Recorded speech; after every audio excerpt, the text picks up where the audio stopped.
Welcome back, everybody, to another episode of Nintendo Rewind. My name's Cody Christian. I've been on the sick boy struggle bus for the last little bit. I'm going to steal a little bit of Susie's preamble there. And I'm joined by the illustrious, magnanimous, omnipotent, omniscient, ever-present, all-knowing God that is Chris Becker. Oh, man. Christopher, how is it going, my dude? How are you doing, man? Terrible. How are you? Also terrible, but like for different reasons. I got sick this weekend. I don't know why. I don't know what it is. I'm calling it COVID-20 because it for sure can't be COVID-19. But I've got something going on with my throat and a lot of congestion, and it feels like I'm swallowing. Go on with your throat.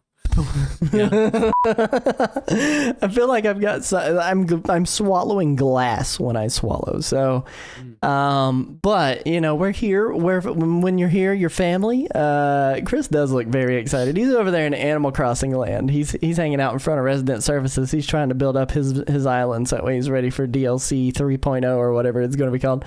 But I am super excited for this week. We've got a few different things getting ready to come out. Morsels just released today. I got a review copy for it, so hopefully we'll be able to review it in the upcoming week. You got a copy of it that you paid for out of your own Steam monies.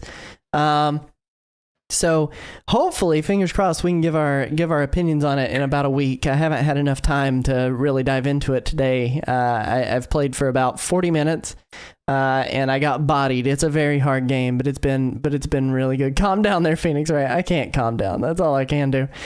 But thank you for being currently on a 7-stream streak, Super Nintendo. Thank you. Thanks. You know what? Sometimes I watch this show. sometimes I pay attention. Yeah.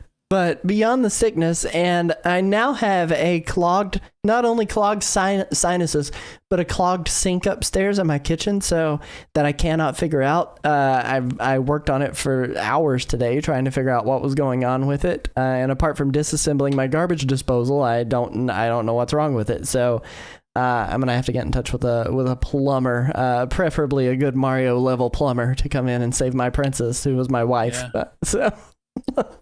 But bring the plumber in. You know, they can, split that crack open and get to work. And not only that, but fix the problem with your kitchen sink. Yeah, fix that sink. I mean? What's the deal with sinks? But what's the deal? Oh man. So let me just ask you right now, what was the favorite thing that you had this week to eat before you ask me, because I can't tell you what my favorite thing was. I don't know. Christmas tree cakes. I'll tell you mine. It was Christmas tree cakes, the big versions. Christmas tree cakes. Mm-hmm. I think the little Debs, you know, those little Debras, those tiny Debras. Yeah. I know those are so bad, somebody said. Yeah, no, I don't understand that. Thank you. Look, Brooksy on a 7-stream streak also. Twinsies with Super Nintendo. Twinsie, yeah. That's my old account. Listen, let me tell you something. Tell me. Come on. Get it out. Tell me. Wait, what was the question? I asked you what your favorite thing was you tried this week. Oh, that I ate? That you ate, yeah. What was your favorite thing? I don't know.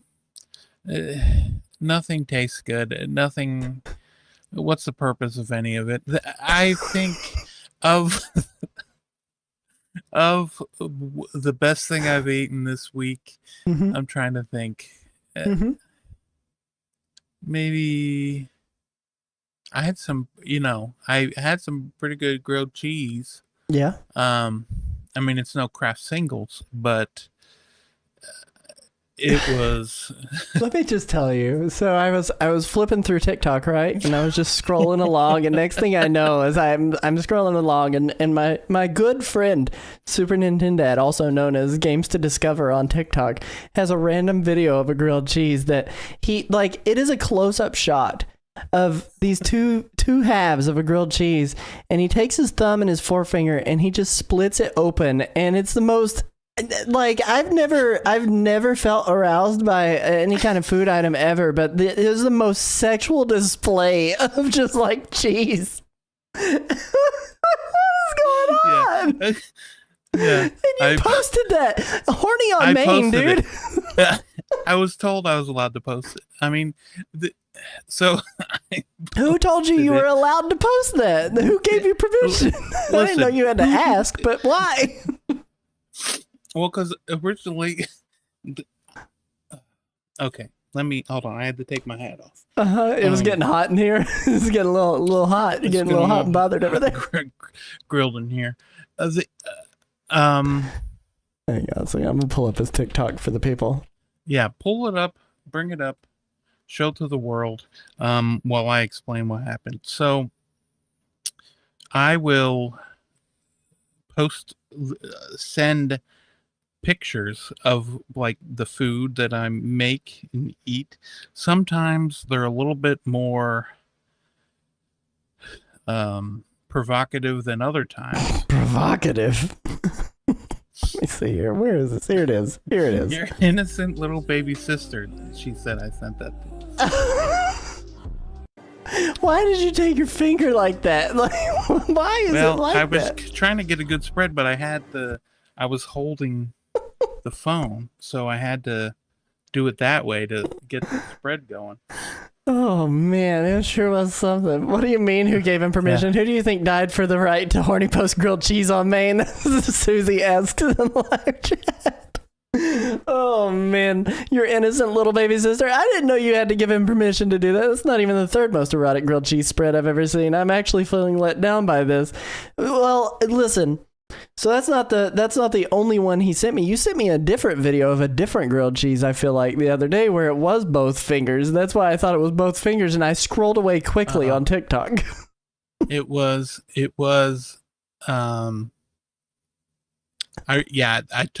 done it a few times, sent that. But usually it's like either I'm pouring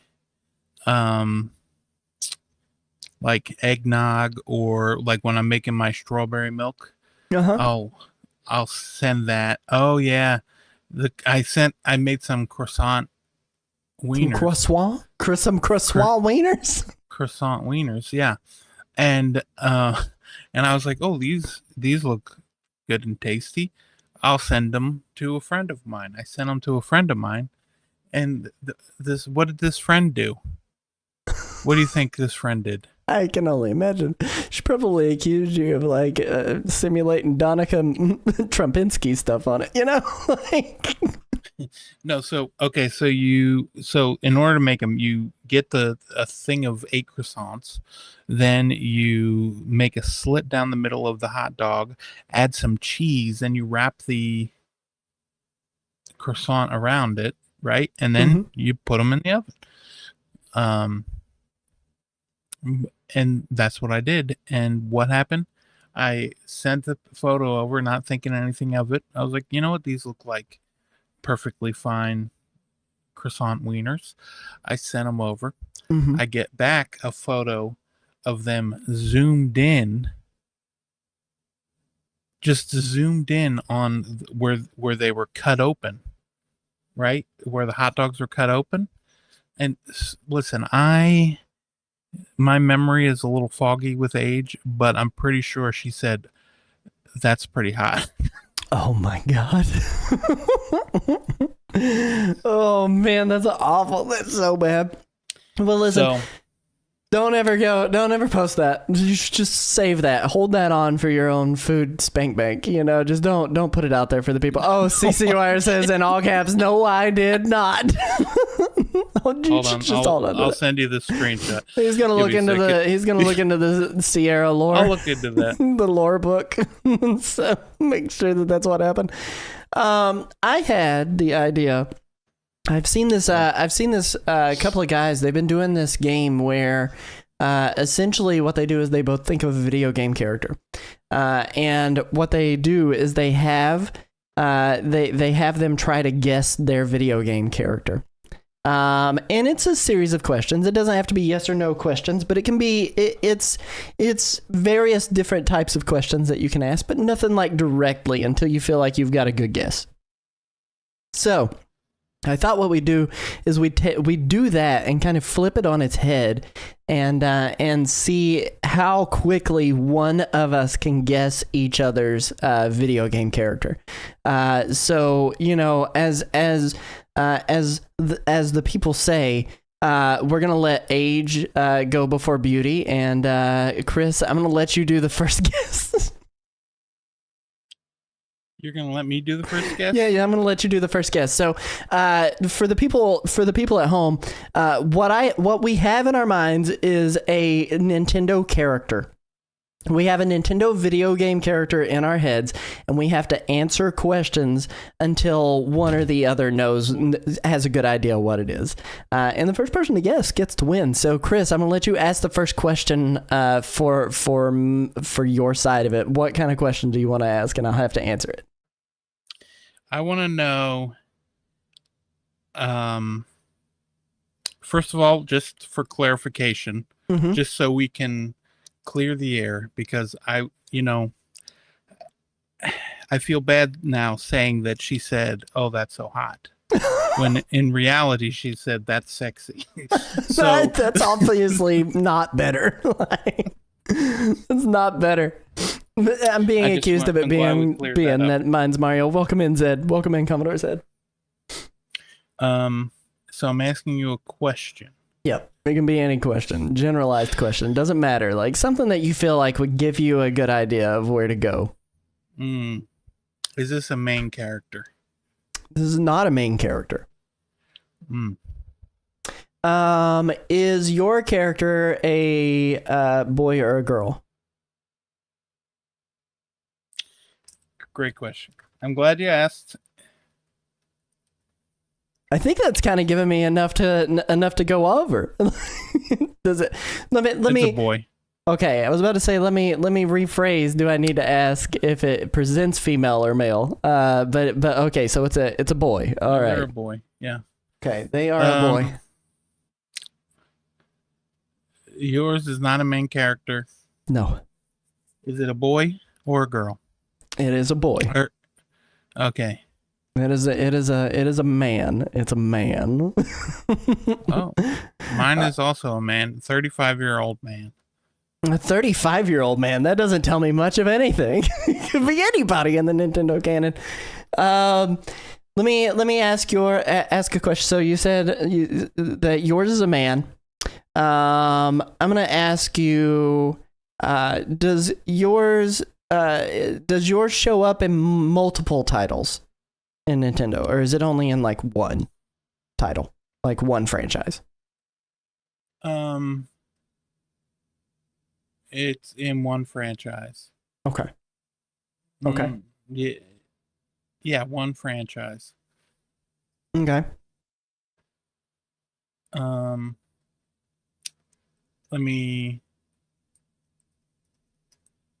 I don't want to give you the wrong.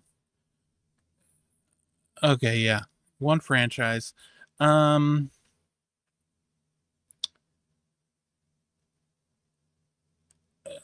Has yours played any sports? Yes. Mine has played sports.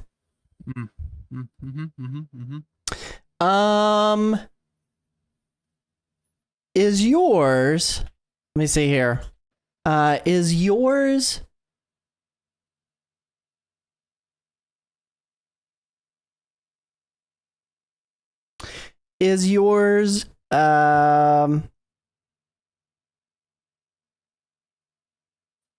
in F-Zero? No. Okay. Is yours Waluigi? No, mine's not Waluigi. Mine is not Waluigi. Well, that's a travesty. If your character had a friend outside of their like normal franchise, what video game character do you think they would be most likely to be friends with? What video game character? Yeah. A Nintendo character? Nintendo, any other character. Yeah, it doesn't have to be Nintendo, but what character could you see them being friends with?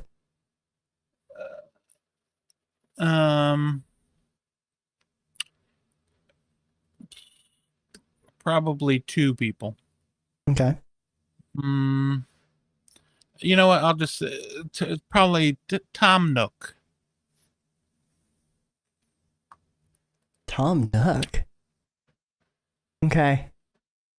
So this person likes taxing others. He likes taxation without representation. He likes making people slaves to debt. Got him. Maybe Tom Nook or Wario. Tom Nook or Wario. So this is a greedy person. Okay. I didn't say they were greedy. I said they might. But they like people who are greedy. This is the way that they might be friends with them. You know, they could be friends. Yeah.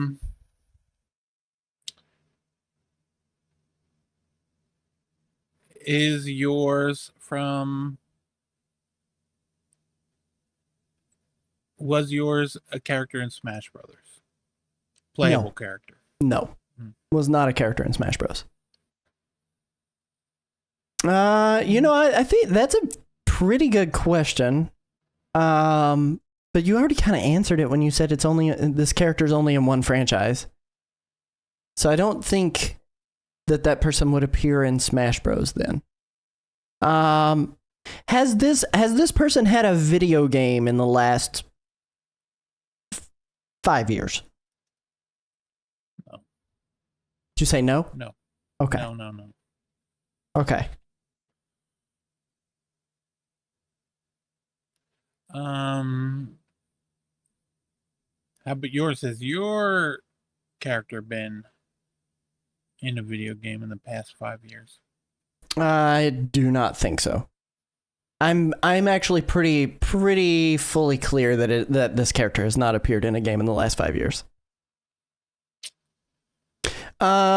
Is this character from a game series that I like? Like that I've claimed I have played? Yeah. Okay.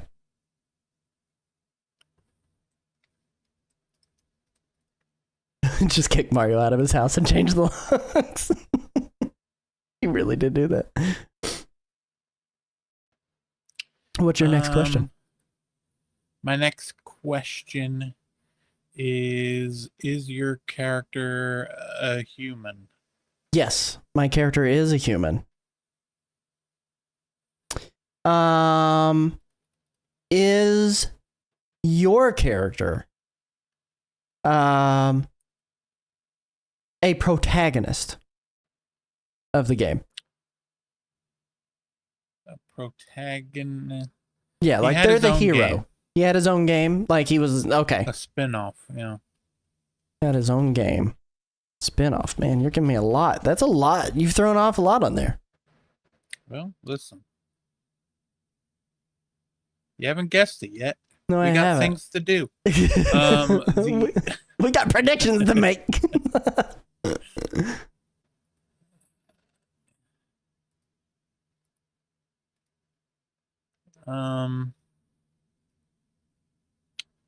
Golly. Is your character one of those racers in F-Zero? No. My character is not a racer in F-Zero. But they're a human man. Mm-hmm. If your character had a partner Pokemon, what would their partner Pokemon be?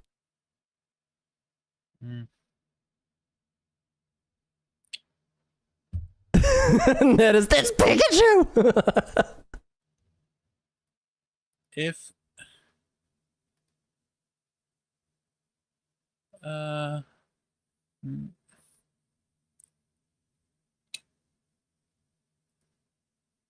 golly, this is saying I know a lot about Pokemon. Well, it's either saying you know a lot about Pokemon or you know very little about your character. One of the two. Oh, man.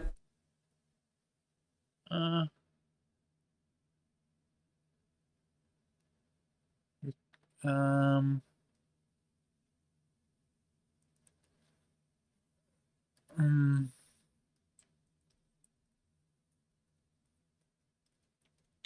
I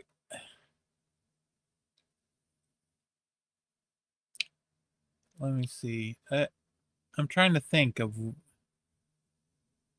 What makes this extra hard is you're also trying to keep your own character in mind, along with the clues that we've been given each to each other. Yeah.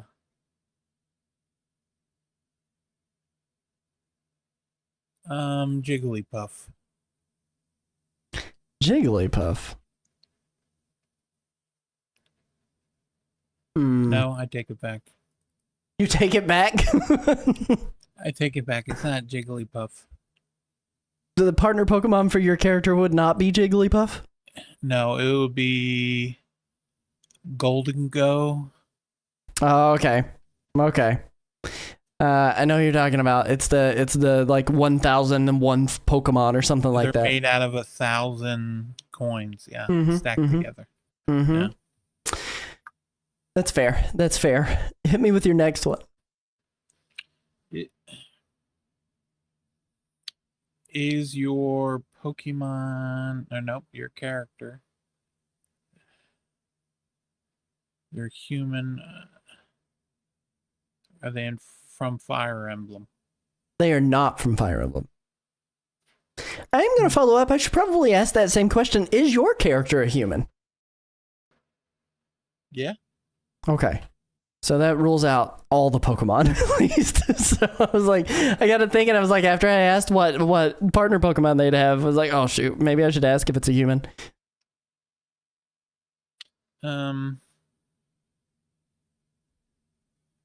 That rules out Mr. Krabs. Golly.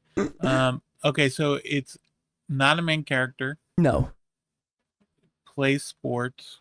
Mm-hmm.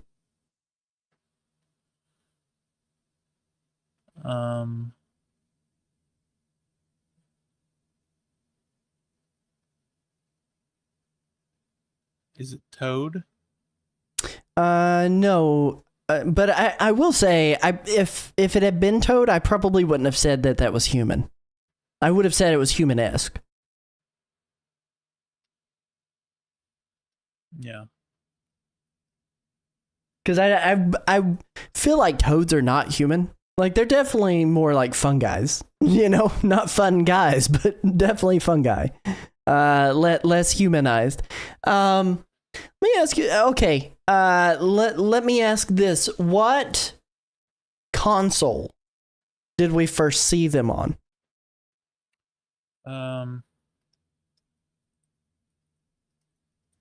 Great question. I'm glad you asked. Nintendo 64. Okay.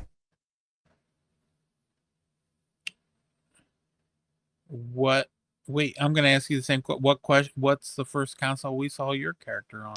The NES. The NES. Mm-hmm. Okay. Is this character in like a like from a setting perspective, would you say this character is more in a past, present, or future kind of setting?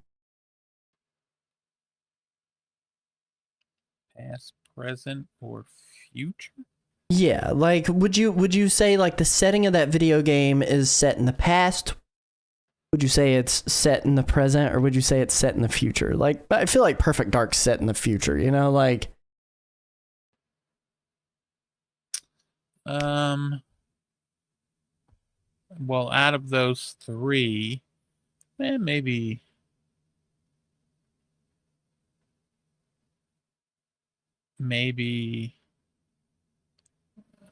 I don't know. I'll say present. Well, no.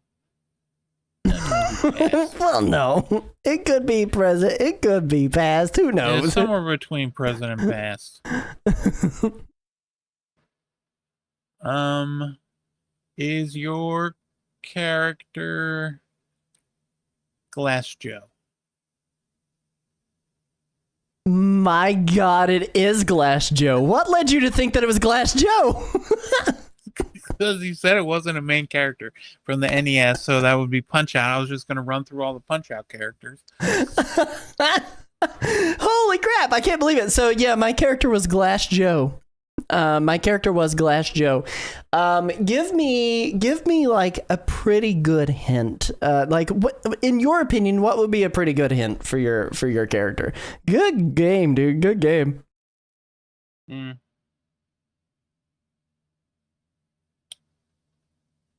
Golly.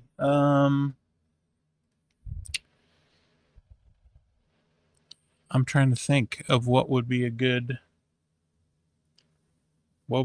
hint. Mm-hmm. He wears the color green.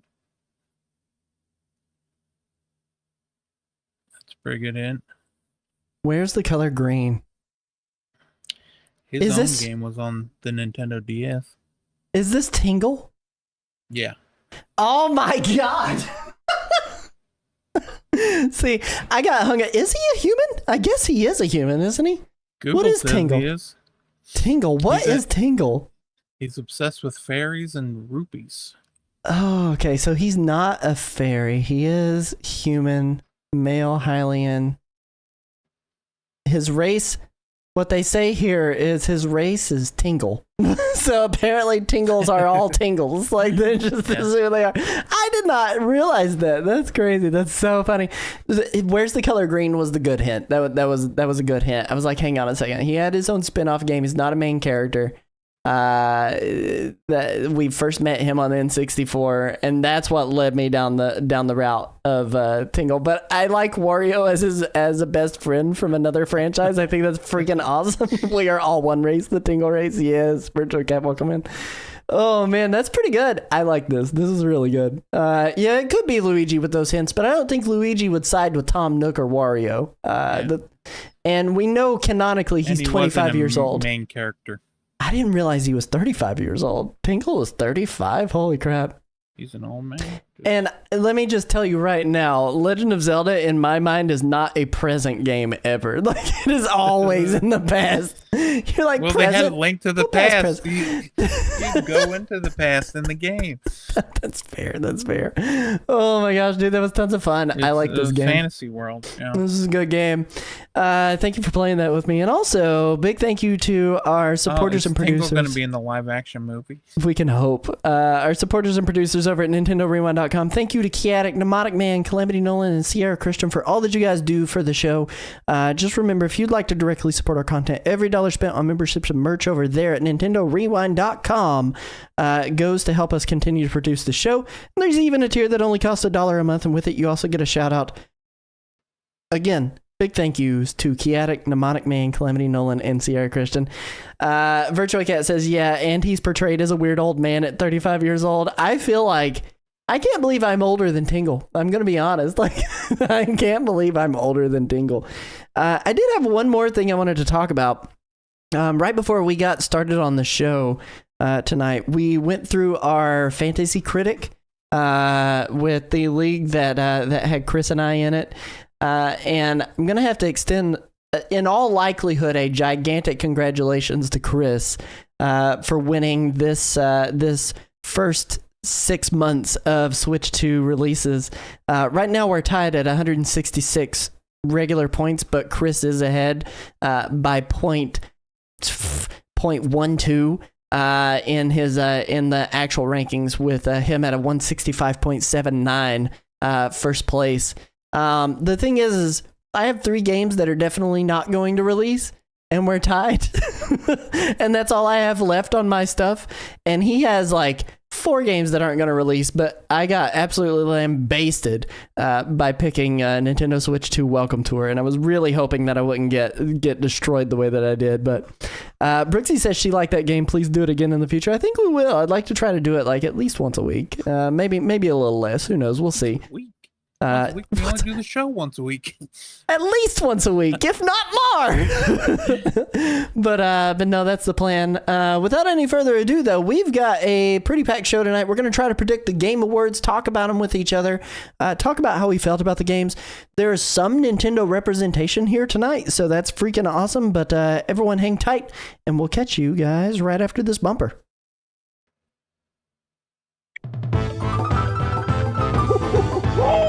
Game Awards. They're right around the corner. And they're not the only award show that is going to be the award shows that is going to be happening. As a matter of fact, that same week on December 9th, tune in right here on Nintendo Rewind, Tuesday, December 9th, 9:30 p.m. Eastern Standard Time.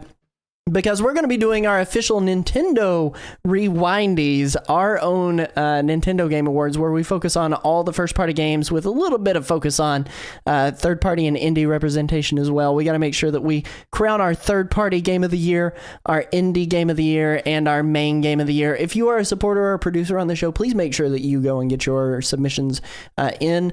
Due date for that is tomorrow night at 7 p.m. So if you want to have your recommendations represented, make sure that you get those in there. And then voting will be starting shortly thereafter for the community to be able to come out. But we're going to try to predict all of the winners and losers of the Game Awards over on the new Game Awards nominees website. And I haven't even looked at all the categories that they have on here, but Chris, is there like a category that you always look the most forward to whenever you see this pop up? In terms of like which one I like the most, I always like try to look at which one is either I'm sure Game of the Year, I mean, that's usually the one that I see the first, but the one I look at the most is what's it called? Best Indie or Best Debut Indie? Yes, I love the Best Debut Indies. Those are always the ones that I'm like, yeah, I know that game. A lot of times there are games in these categories that I'm like, I don't know that I know exactly everything that was going on in that. But we do have quite a few categories to get through. And I figured, we're just going to start at the top as we're doing this. Note that Megabonk's Dev pulled out of the running for Best Debut Indie. I didn't know that. Dude, Chris, I guarantee you wish that was the case, right? You wish it would have stayed. Let me I'm going to authorize my Twitch on here real quick. They pulled, wait, where did the thing go? Where did the categories go? No, I have the categories. I just okay. I lost the chat. That's all. Oh, okay, I got you. Okay, I finally got myself at least somewhat logged into here, and we're going to start with the first category, and that's Game of the Year. They've said it's not their debut game. I mean, that's fair. That's fair. It is the debut year of that game, but that is also fair if it's not their debut game. Yeah, he just went by John Megabonk, but he's made a bunch of other games, so he didn't want to be like, this is his debut game, but... Okay, so what, we're going to do Game of the Year first? Yeah, we'll do Game of the Year. So it's the first category that's up to vote on in the categories here, and it recognizes a game that delivers the absolute best experience across all creative and technical fields. They have 6 titles on here. Clair Obscur, Expedition 33 from Samfall Interactive and Kepler Interactive, Death Stranding 2 On the Beach from Kojima Productions and Sony Interactive Entertainment. Our boy DK, Donkey Kong Bonanza, Nintendo EPD and Nintendo, Hades 2 from Supergiant Games, Hollow Knight Silk Song from Team Cherry, and Kingdom Come Deliverance 2 from Warhorse Studios and Deep Silver. I can tell you, out of all of these games, I have played 4 of them. There are 2 I have not had the chance to get my hands on. I've played Clair Obscur a little bit. I've played Donkey Kong Bonanza a lot of it. I've played Hades 2 quite a bit back when it was in its early build. And Hollow Knight Silksong, I've played a little bit of that. But I haven't touched Kingdom Come Deliverance 2, but I also didn't play the original one. And I have not yet had the chance to dive into Death Stranding 2 on the beach. Mainly because I just have not had time to dive into Death Stranding 2 on the beach. So how are we feeling about these nominees? Like, I'm pretty stoked about Donkey Kong Bonanza being on here. It is my highest review game this year. I gave it a 99 out of 100 because I thought it was legitimately, genuinely that good. And I know I was a little bit on the high side. But again, that was my review. But I don't feel like, based on the hype surrounding some of these games on here, specifically Clair Obscur Expedition 33 and Hollow Knight Silksong, that I don't feel like Donkey Kong Bonanza deserves to beat either of those games out. And maybe that's me with a little bit of Nintendo guilt there, speaking out. But how are you feeling about these games, and what do you feel like you should vote for?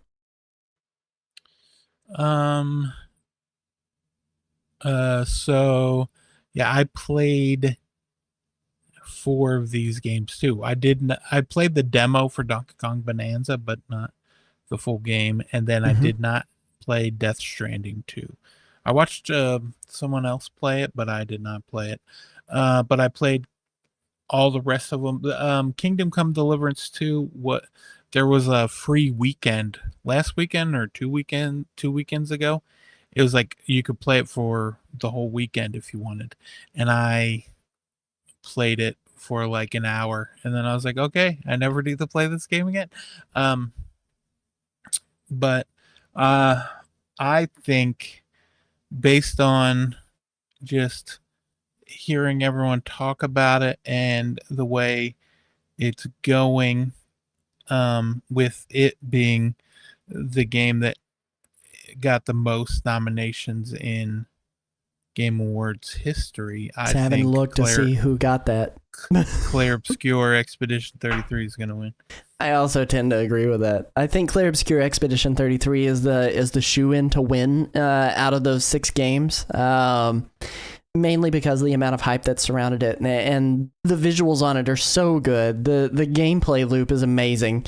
And then, to top it off, the music, the visuals, the voice acting, everything is so freaking good. Do I think it necessarily deserves it? I don't know. Like, when you talked about, but I agree with you. I think Expedition 33 will be the winner.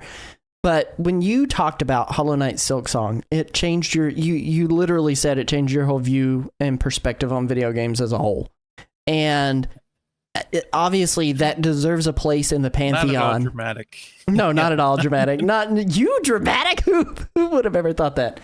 But I do think, if it were me personally picking the winner here, out of all of these games that are listed here, I think I would probably roll with Silksong over Clair Obscur Expedition 33. I played more of it. I enjoyed more of it than I did Clair Obscur Expedition 33. But that doesn't negate the fact that it's a really good game. Nettist in the live chat says Expedition 33 got so many nominations because like 2 good games came out this year. I don't know. I feel like 5 out of the 6 of these are amazing games, though. And maybe I'm biased. I don't know if I agree with 2 good games came out this year, but I think they're all pretty good. But I think Clair Obscur Expedition 33 is going to be the one that brings home the win on this. When you only play Roblox all year long, of course you're going to think all those games. God. I will say, I really liked Hades 2, and I loved my time with it, but that was like last year, and then I went back to play it again now, but my saves stuck around, so I was like, I want to start over, because just going through and playing it from where my save was, it was like in the middle of everything, and I forgot what had been added, what hadn't since I last played. But so I want to go back to that. But Ned's out here starting to try fights. Donkey Kong feels like a pity nomination for Nintendo. You stop that. It was so good. But it's not. It's not Game of the Year material. I will agree with that. I don't feel like it's Game of the Year material. So what are we rolling with? Claire Expedition? Claire Obscure Expedition 33? Is that what we're rolling with on this? I feel like that's the right vote. I feel like that's the right vote. Yeah. I mean, what's it called? Could get the Silk Song. I'm curious what everyone votes for, just because. I mean, you know what? We're going to predict that Claire Obscure Expedition 33 is going to be the winner, but we're going to vote Silk Song in this house. That's been our standard for everything. That's like 2 Silk Songs. Oh, man. Let's vote Silk Song. All right. Next category. I voted Silk Song straight down this ballot. He's a single party kind of voter. Next category is Best Game Direction, awarded for outstanding creative vision and innovation in game direction and design. And your nominees are Claire Obscure Expedition 33, Death Stranding 2 on the Beach, Ghost of Yotei, and Hades 2. And finally, a new nominee on here, Split Fiction from Hazelight Studios and EA. And I kind of agree with Nedist here in the live chat. He says Ghost of Yotei being nominated for creative vision and innovation is insane because it is the exact same game as Ghost of Tsushima, which is fine, but not innovation. I 100% agree with him. I don't feel like it innovated on anything. Still a beautiful game. Death Stranding 2 on the Beach. Also, a sequel that just kind of follows in the footsteps of its original. There's a lot of new stuff to do in that, but by and large, it's kind of a similar experience in my opinion. Even without playing it, just from watching the other gameplay for it. Hades 2, another game that I feel like is the exact same formula as Hades 1, except instead of trying to escape hell, you're going into hell. It's just, that's all they did. They reversed it that way. Split Fiction does a lot of really, really cool stuff. And Claire Obscure Expedition 33 does a lot of really cool stuff. And I think out of those nominees here, 2 of those 5 are the ones that are worth voting for. But I'm going to throw it over to you, Chris. What are you feeling? Claire Obscure. Claire Obscure? Like, you feel like that's what's going to win, or do you feel like that's what you would have voted for? I would vote for that over any of the other ones on here. Over Split Fiction? You didn't enjoy your time with Split Fiction with me? We had a good time playing that. We played a ton of it off recording. We played a lot on recording and then played more. Best multiplayer game. Okay, I got you. Yeah, I didn't think it looked very good. You didn't think it looked very good? I thought it was stunning. I thought it was brilliant. Yeah, I thought it looked really, really pretty. It's not like blowing me away in the same way that I think Claire Obscure Expedition 33 does in the visuals department, but you know, from the way the characters moved and looked around, like.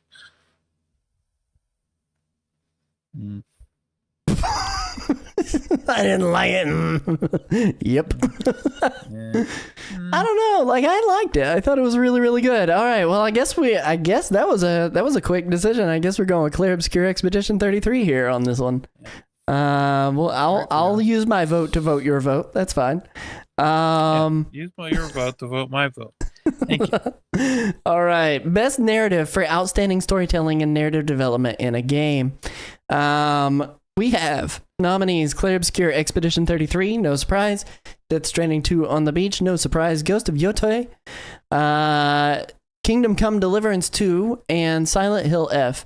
Okay, so look, here, this year, I've been watching Markiplier play through Silent Hill F because I cannot bring myself to play a scary game because I'm a big pee-pee baby pants. Baby pee-pee pants, rather. Let's flip that and reverse it. I really, really like what they have set up in there. But the story really isn't that complex. Let me just say that much. The story isn't super complex. I mean, you've got Hinako, who is probably dead. I haven't finished off the game just yet. Spoilers. Probably dead. Yeah, really? Spoiled. Going through all of these problems with her friends and kind of trying to find her own self-redemption and her own backbone in the afterlife is the way that I see it.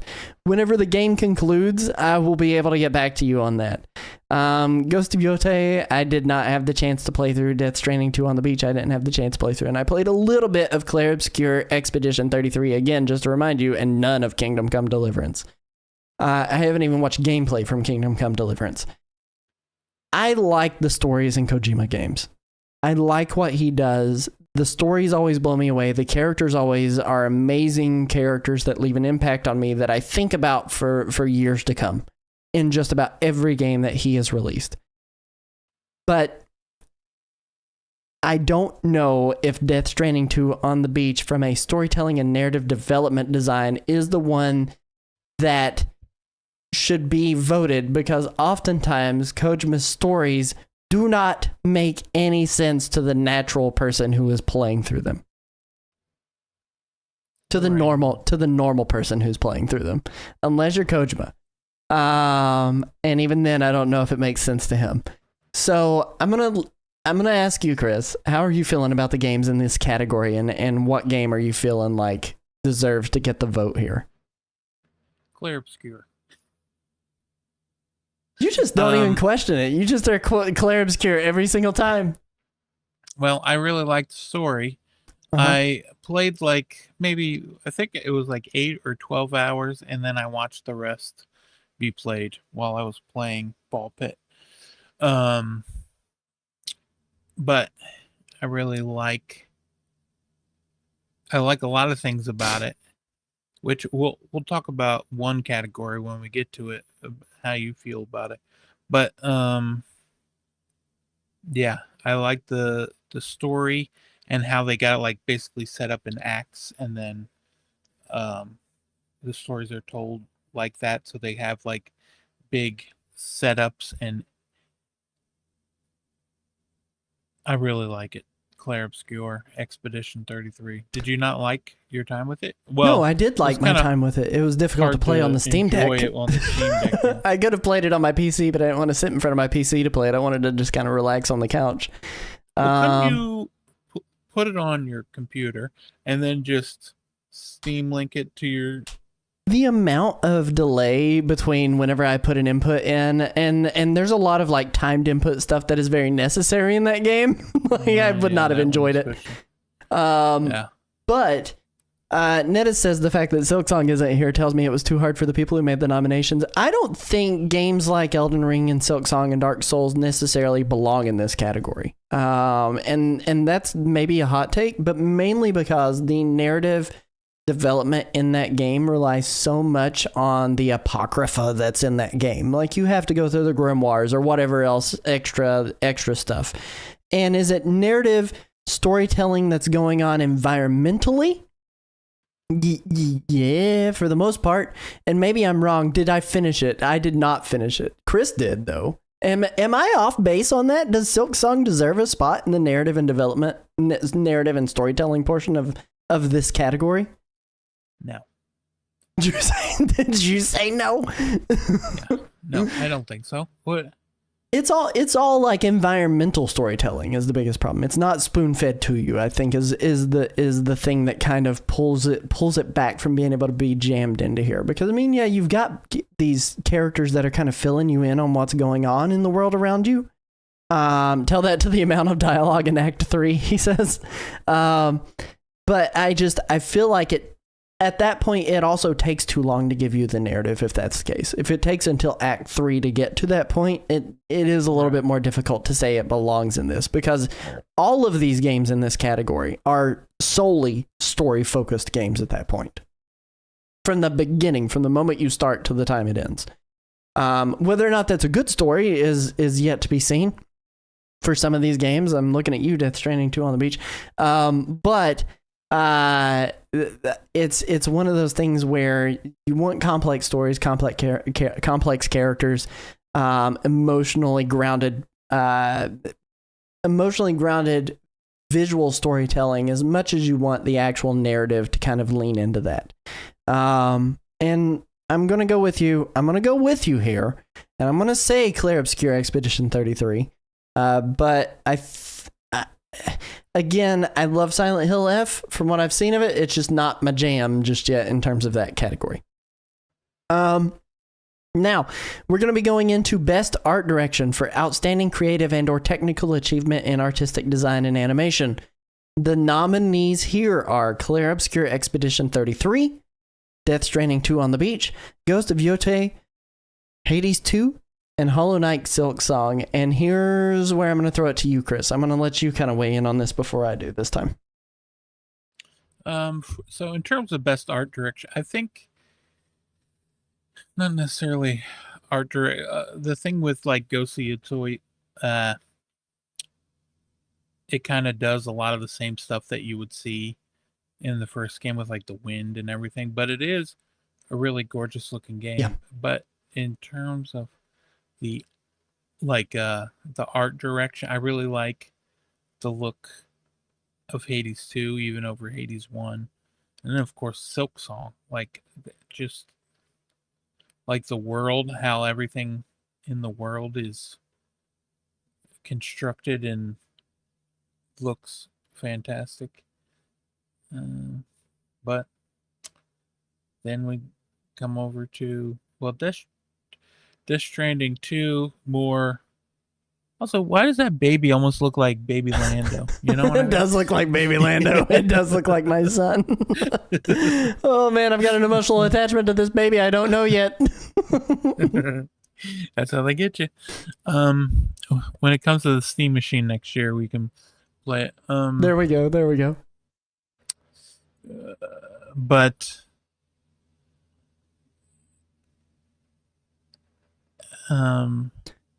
let me just say I appreciate that 2 of these games have appeared on the Nintendo Switch. Yeah, that's true. 2 of them have. And they look stellar on there. They look absolutely amazing. And Switch 1. Right. Mm-hmm, and one of them might come to Switch 2 next year. No one knows. Maybe Death Stranding. Are we saying Death Stranding? No. Clair Obscur Expedition 33. That's what we want. Maybe that's why we're voting for it so much. On its way.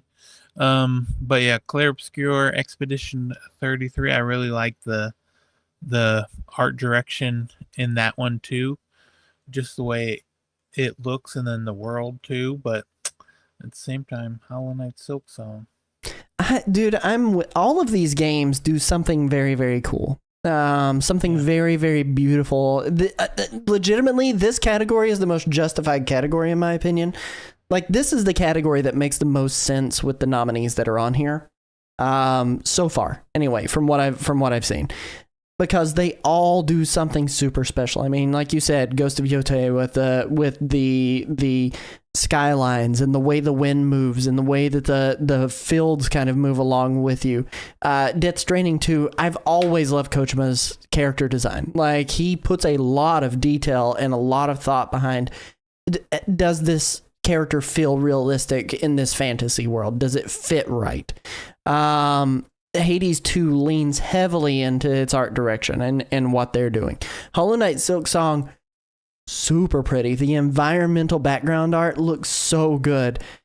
But I'm with you, Clair Obscur Expedition 33 is visually stunning at every angle that you look at it. Really, really pretty game. And it's hard to deny it. Like, it does kind of deserve that vote in a lot of ways. You have a hard time appreciating realism as an art style, and I understand that. Ned has said that in the live chat, by the way, for the people who maybe are listening to the audio podcast. But like I do the same thing when I think of like artistic. I think of, I remember one time I asked a professional animator what movie was his favorite animated movie, and he said he thinks all movies are animated movies. I said, okay, sir, please. Not true. But I mean, to an extent, that's not untrue. I mean, if you said any Marvel movie, I would be like, yeah, no, I kind of get it. Like, because so much CG is brought in nowadays. Like, so much artistry is thrown in to kind of mimic that realism. And I think that's why I don't look at Ghost of Yotei as the game that I would say, yeah, this is best art direction. But I do take the fantastical side of the environment. And that's what Netta Steven mentions here in the live chat too. Even when they look incredible and have creative environments, there's very little creative about copying reality. The people in and of themselves are so real. The weapons are not. The way the battle system works is not. The way they teleport around is not. The environments themselves are not, but the people are. Hades 2 did so much of what Hades 1 did, though. It's not innovation, right? Like, I don't feel like it's technical achievement. They already did that once. Yeah, Silk Song, I feel like they kind of did that once. Like, they did that with Hollow Knight. Although I will say Silk Song is a prettier game by far than Hollow Knight was. Hollow Knight was very one note, whereas Silk Song is so much variation. But... And again, Death Stranding 2 kind of leans into that same kind of question of, you know, is it them copying reality, at least to an extent? And but like, it's one of those things, welcome in Calamity Nolan, it's one of those things where it's like, I kind of have to lean toward Clair Obscur Expedition 33 because of the fantastical environments and the lighting system and everything that they did for that game. And maybe I'm wrong for that, but personally, I feel like Clair Obscur Expedition 33 deserves the vote. Yeah, I went with Clair Obscur.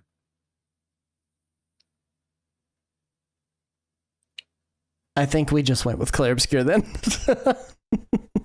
All right, best score in music. We have Christopher Larkin credited for Hollow Knight Silk Song. We have Darren Korb credited for Hades 2. We have Lorien Testard. I probably butchered that very French name. Credited for Clair Obscur Expedition 33. We have Toma Ottawa, credited for Ghost of Yotei, and we have Woodkid and Ludwig Vorsel, credited for Death Stranding 2 on the Beach. This is for outstanding music, inclusive of score, original song, and/or licensed soundtrack. I like the soundtracks in Hades and Silk Song. I cannot name a single song from Clair Obscur Expedition 33, but the backing tracks were fine. Ghost of Yotei, again, I haven't spent enough time with, and I always love the soundtracks that go with Death Stranding or any Kojima game. But that's just me more than anything. But Chris, how are you feeling about this category?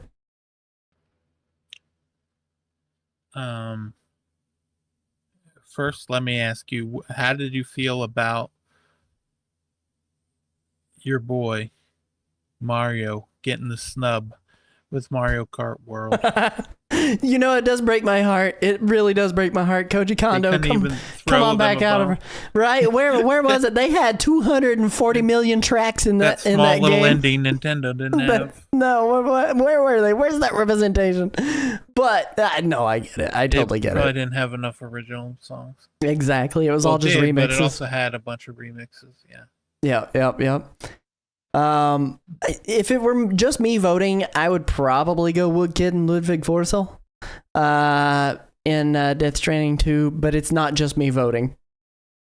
Nolan says they all have very good music, which I agree with. All of them are good. It's just I can't like name a tone in Clair Obscur Expedition 33 in this. And it's not to say the music didn't fit it. It's just it didn't stick out to me quite the same way that like Hades 2 or Hollow Knight Silk Song did. The Clair Obscur, I love that music when they have it. There's been multiple times when I'm scrolling through playing through Clair Obscur and just listening to the music that plays, and people will be watching it. It's a me problem. I acknowledge this. I didn't get far enough in the game. Yeah, no. Clair Obscur Expedition 33, I think, is probably my favorite from the year in terms of music, but both of them were really good soundtracks. And but like I was saying, I'll be scrolling on TikTok and get to like one of those like emotional scenes where they have like the music playing. It it's like it reminds me of like Metaphor on like a totally other level. Remember Metaphor with the I loved Metaphor's soundtrack. with that the fight theme? It was Yes. just but then Claire Obscura, the all pretty much all the music is just so good. I think what you need to do is either play it more or don't play it again until they announce a Switch 2 version and then play it there. That's a And possibility. stream the whole thing. Or wait Just for that stream the Steam whole machine. thing. Or wait for that Steam machine and stream it all for the people. Yeah, play it on the Steam machine. There we have go. we have Justify in it. the family. We're gonna We make have it it in a the family. in the family. What are we rolling with in this category then? Because what do we think is going to win? That's the real question here. Claire Obscura Expedition. We 33. think Claire Obscura Expedition 33 is going to win. That's what I think is going to win. I agree with you. I think that's going to win. I'm going to use my vote to throw it to Death Stranding 2. But Insane. You were insane. I want it to win. And I'm not saying it's going to. I'm not saying it's going to, but I want it to. Ned is already pointing out, why are you voting for the one you think is going to win? Oh man, I didn't. See, I threw it a different direction. Oh man, but then we get to best audio design, recognizing the best in-game audio and sound design, and we got another new face on the board here. We've got Battlefield 6 from Battlefield Studios and EA, and then the regular people here: Claire Obscura Expedition 33, Death Stranding 2 on the Beach, Ghost of Yotei, and Silent Hill F. Here's what I do have to say on these games: Silent Hill F. Specifically, I really like the gushy nature of all of the environments and enemies when you're hitting them, and how everything sounds when you're hitting them, because it feels realistic. But I also look at these filler terms that they throw on here to kind of make it not feel so dead around you. And what I mean by that is, like, occasionally you'll hear these repetitive lines that come up. And I don't like when repetitive lines are thrown in. These are the maybe known as half speak to an extent, where it's just like these exclamations that get thrown in. And a lot of times Hinako will say things about, well, maybe this is for an offering. And it's like, Hinako, we've offered these things 15 million times. Yes, that is exactly what that's for, and you know this. Stop saying that line. And so that does frustrate me, and I kind of attribute that to audio and sound design, because these aren't like full-on narrative statements. These are filler statements to kind of make that feel like that character is actually still existing in that world. And so I feel like that audio and sound design isn't the best on that. But then you've got other games on here like Battlefield 6, Claire Obscura Expedition 33, Death Stranding 2, and Ghost of Yotei. I know what you're going to say. You're going to say Claire Obscura Expedition 33. I feel like that's what you're going to say. But maybe I'm wrong. Prove me wrong, Chris. Am I wrong? Prove you wrong. Well, they do get war pretty accurately. But in Battlefield 6, It sounds just like war. from what I've seen, yeah.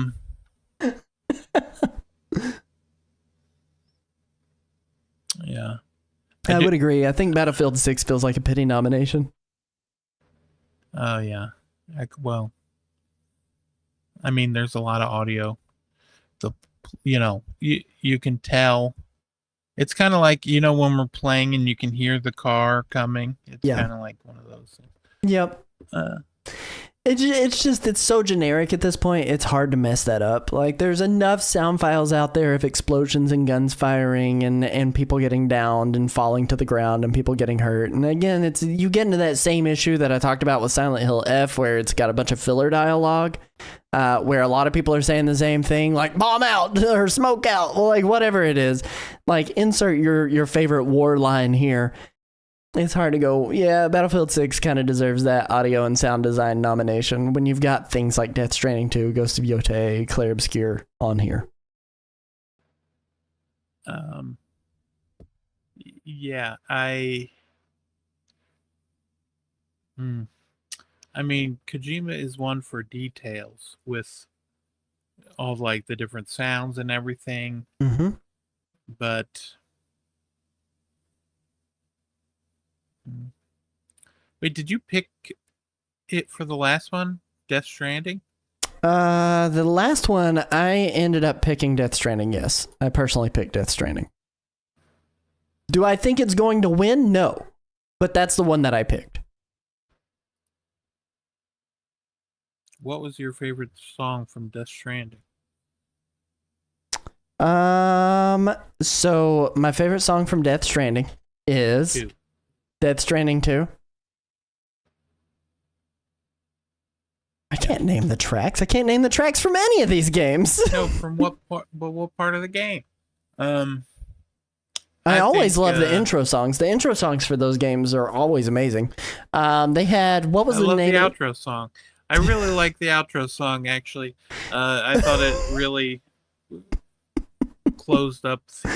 Listen, they had bands in here. They had such a good soundtrack, such the greatest soundtrack. You get off my case. Churches was in here. Get out of here. Leave me alone. Why can't you respect my choice? Why do you gotta criticize my choice just because it was my choice?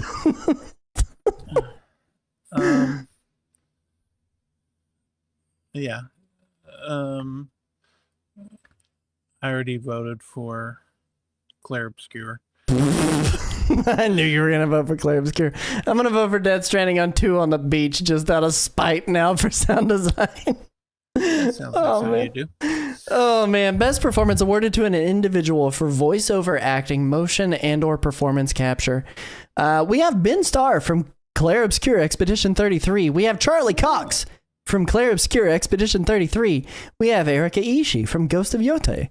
We have Jennifer English from Clair Obscur Expedition 33. We have Konatsu Kato from Silent Hill F. And we have Troy Baker from Indiana Jones and the Great Circle. All of these are games that you liked, but holy crap, the amount of Clair Obscur Expedition 33 nominees that are on here. I like Jennifer English. I really liked her character in Clair Obscur. Dispatch, you know? No Love for Dispatch, right? Where is all that? Where are the nominees for that? Erika Ishii from Ghost of Yotei, I can't speak to. Charlie Cox did a great job as well. Ben Starr, I love him in just about everything that he's in. Troy Baker, I love him in just about everything that he's in. Konatsu Kato, if I'm talking about Silent Hill F, she has a very one-note performance in that game. It's all very reserved. There's no excitement in her voice. It all feels like she's just like, you know, in a state of catatonic shock and not really responsive to the world that's going on around her. There's a little bit of grit and pain in her voice, but I don't think she necessarily deserves the win here. Troy Baker, though, this is the one that I think surprised a lot of people for his Indiana Jones impersonation, if you really want it. His performance as Indiana Jones. I think people were pretty happy with his voice. Yeah, he did a really good job sounding like Harrison Ford sometimes. Sometimes. Well, sometimes you would hear him say something and it would sound just like Harrison Ford. And then we had what's his name, and there's the interview that he did at like a comic book convention or something, where Charlie Cox, he was like, oh, you know, I did a voice on that, and I did about 2 weeks. I don't even remember anything I recorded. Yep. And here he is nominated. Yep. Meanwhile, you know. You've got these industry veterans who are nominated. And that's why, like, part of me wants to hold up on giving it to Charlie Cox. Like, he did a good job, right? Like, an objectively good job. People love him in that game. But it does kind of give me a little bit of reserve to not hand this to one of the people who have been putting their blood, sweat, and tears into the industry and aren't just actors. You know, they're voice actors who have done voice work for video games for literal years. I voted for Jennifer English. You know who I think will win, legitimately? Who? I legitimately think Troy Baker will win this category. And I think it'll be a surprise. Yeah. I think a lot of people expect Charlie Cox to win, but the likelihood that he is at the Game Awards to grab this award when he knows nothing of his own, like, role in that game, really, I don't expect him to show up there, and I think for that reason alone, they'll throw it to Troy Baker. I think they'll give it to Ben Starr. You think they'll give it to Ben Starr? Yeah.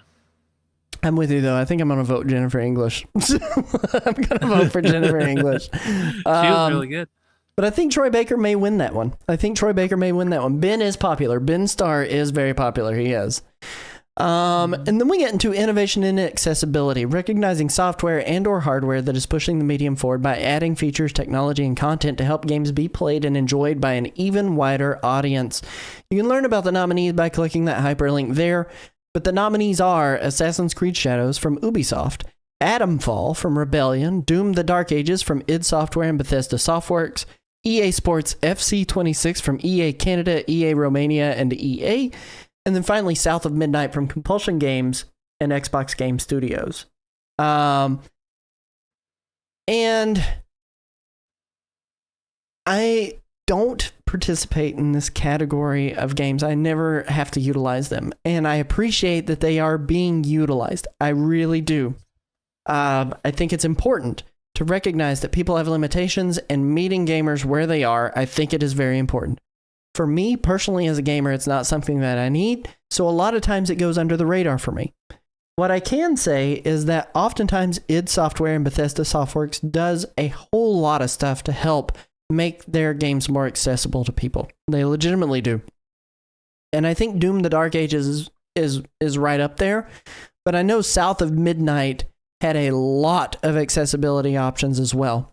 And if I were going to cast my own vote right now, I would I would be hard pressed to vote for, or to not vote for anyone but The Dark Ages or South of Midnight. Doom: The Dark Ages or South of Midnight. But Chris, how are you feeling about this category, sir? Yeah, they do a lot of good stuff in South of Midnight to help with, like,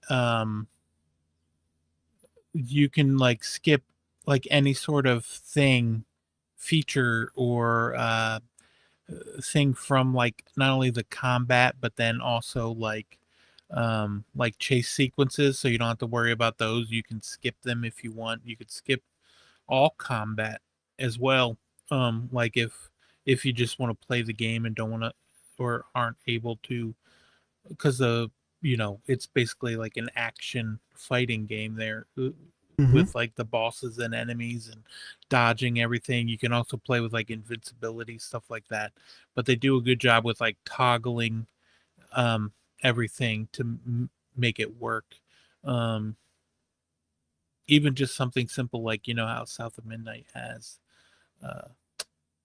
the animation style, the stop motion animation style, you can turn it off. To kind of help with motion sickness and different things like that. So all of these games do a good job with you can even, there's a button that tells you about the nominees, but they all do a good job. But yeah, I agree with what you said about id doing a really good job, and but yeah, South of Midnight I think is the one. Yeah, I'm kind of with you. I would love to see South of Midnight win something. Like, it would be great to see that. It does surprise me that it wasn't recommended for narrative or various other things, because, like, even in that narrative category, like, South of Midnight, I think, deserves a spot on that before Hades, in my opinion. And maybe I'm wrong for that, but that's just my own opinion. You are wrong for that, yeah. but you know. We go into games for impact. This is another category where we're talking about the impact on the world around us, and these are for thought-provoking games with pro-social meaning or message. We had games like Consume Me from Jin Zhao Xia, AP Thompson, and Hexecutable. Despelote from Julian Cordero, Sebastian Valbuena, and Panic. Lost Records Bloom and Rage from Don't Nod Montreal and Don't Nod. South of Midnight again up here with Compulsion Games and Xbox Game Studios. Wanderstop from Ivy Road and Annapurna Interactive. And I do love an Annapurna game. I really do love an Annapurna game. But again, we get into these games, and I think South of Midnight deserves a little bit of a nod as much as Despelote does. Despelote is kind of a story-based game about this dude's childhood and kind of growing up in the area that he did, and it does a really good exposition on the setting that is there. Whereas South of Midnight takes things a lot more fantastical. It's not quite as much of a slice of lifestyle of game. These other games on here, Wanderstop, Lost Records, Bloom and Rage, and Consume Me, I haven't had the chance to even watch gameplay on, so I feel a little bit hypocritical already casting a vote for these, but if it were me, the game that I think probably accomplishes that mission of being a thought-provoking game with a pro-social message or meaning, out of the two that I have experienced, Despelote would be the one that I think would be the game that gets my vote. Despelote is a good one, but for me, it is Consume Me. It's like about Jenny, the creator of the game. She talks about like growing up and her like disordered eating and struggles she had, not only with eating, but then also being a teenager too.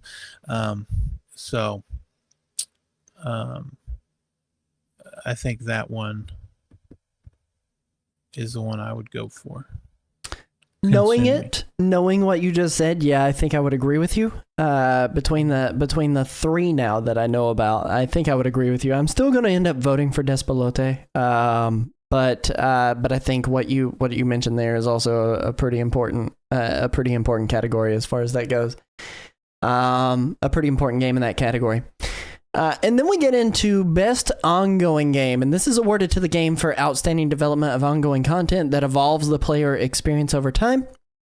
We have Final Fantasy XIV from Square Enix, Fortnite from Epic Games, Helldivers 2 from Arrowhead Game Studios and Sony Interactive Entertainment, Marvel Rivals from NetEase Games, and No Man's Sky from Hello Games. I think all of these games do something amazing for their communities. Let me just state, Final Fantasy XIV is probably the game that has the largest, most loudest community as far as that goes. But it is hard for me to vote for that one. Fortnite is the game that we play, and I regret saying it out loud, but it is the game that we play pretty much every night on a nightly basis. We've greatly enjoyed that game. Helldivers 2 has a really good, tight-knit community. Game's awesome. Game is good. But I'm being yelled at to say Fortnite is old hat. Marvel Rivals is a game that you play. I played it for a good little bit, and I get too stressed out by it, so I had to stop playing it because I felt my heart rate spiking. And then No Man's Sky continues to exist, and honestly, it keeps getting updates. I kind of agree with Nettis to an extent. No Man's Sky is the only one actually worth voting for here. I mean, they got a Nintendo Switch 2 edition shadow dropped essentially this year. Like, game has been supported out the wazoo since it originally launched. I don't know. Like, I kind of feel like No Man's Sky is the one that is most deserving out of these. Do I think it's the one that's most likely to win? Not really, but I would hope that it would be. But how are you feeling about this one? Yeah, I definitely like what they do, especially because No Man's Sky is like how they went from where it launched, where they were like launch day, two people were in the same spot, they couldn't see each other, and then they had to come out and be like, well, you know, blah, blah, blah, to the point where they are now, where it's like cross play, everything that's going on. Crossplay, cross save, yeah. Yeah, I like No Man's Sky, but I also like, shout out to the old heads out there, Fortnite with Yep. Simpson.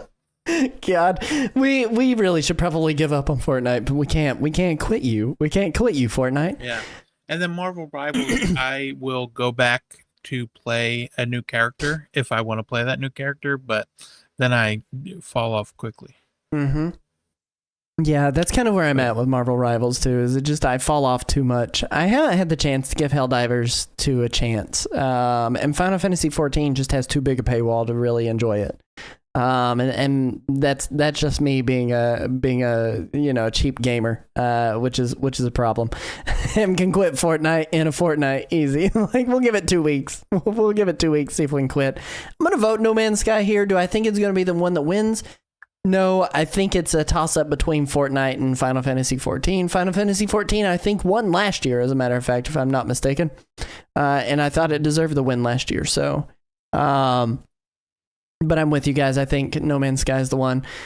Best community support, recognizing a game for outstanding community support, transparency, and responsiveness, inclusive of social media activity and game updates and patches. We have the following nominees here as Baldur's Gate 3 from Larian Studios, Final Fantasy XIV from Square Enix, Fortnite from Epic Games, Helldivers 2 from Arrowhead Game Studios and Sony Interactive Entertainment, and No Man's Sky from Hello Games. I legitimately think this one does have to go to Final Fantasy XIV. That's who I think wins this. But again, I think No Man's Sky has done so much to fix their game, be transparent, and do things in a responsive time frame that I think No Man's Sky deserves the win. Do I think they'll get it? No, I don't. I think Final Fantasy XIV will take this win home. But how are you feeling about this one? Yeah, I do feel like Final Fantasy XIV. I mean, I know there's also a lot of community support around Baldur's Gate 3, but Final Fantasy XIV, I hear about it. I don't know. I don't really get too deep with any of those, like any like game or like games like this where like I don't really get involved with the communities right like that. So I'm with you. I'm gonna vote No Man's Sky again here and hope that it ends up changing it. Changing the outcome. With that being said, we are gonna go to a quick ad break.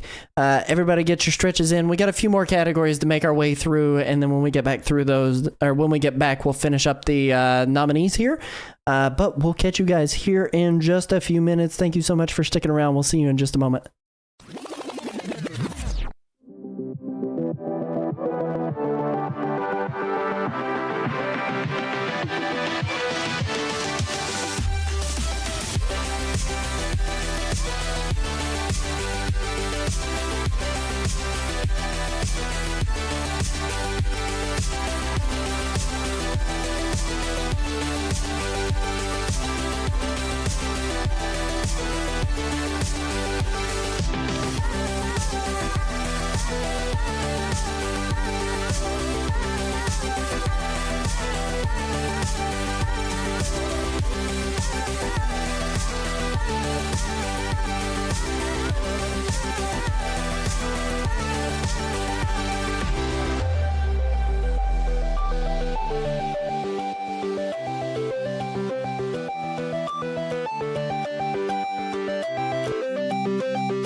Welcome back, everybody, back to the podcast. We are going through all of the voting categories for the Game Awards and predicting the winners and the losers of this category.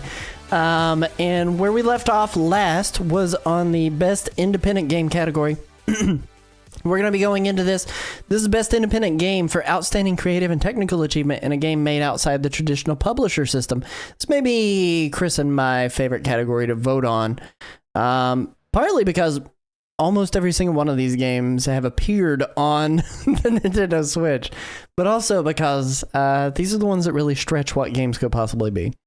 And the nominees are Absolem from Guard Crush Games, Supermonix, and Dotemu, Ball Pit from Kenny Sun and Devolver Digital, Blueprints from Dagubam and Raw Fury, Clair Obscur Expedition 33 from Samfall Interactive, Kepler Interactive, Hades 2 from Supergiant Games, and Hollow Knight Silksong from Team Cherry.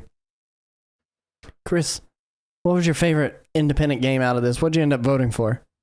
Oh, golly. I mean, there's a whole Clair Obscur Expedition 33. People are up in arms. People are up in arms. You're gonna cause the audience to riot if you vote for Clair Obscur again. I think. But have you played all these games? I have played a little bit of Blueprints, a little bit of Clair Obscur, a lot of bit of Hades 2, a lot of bit of Hollow Knight Silksong, and I've watched you play Ball Pit, but I have not played any of Absolem. I played. I think of the games that I've played on here. I mean, Hades 2, but even though it came out in 1.0, I still count that as like a game from last year just because I played so much of it last year. Can't hold that against them. They just did early access. Well, they released it last year. That's when I remember playing it the most.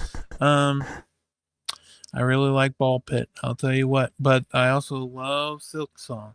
Mm-hmm. And Hollow Knight, I played Hollow Knight, kind of bounced off it like 7 different times when I tried to play it, even leading up to Silksong. Right. And then I played Silksong, kind of loved it. Dash loved it, but he's also, now Dash is really into Hades 2 right now. He's...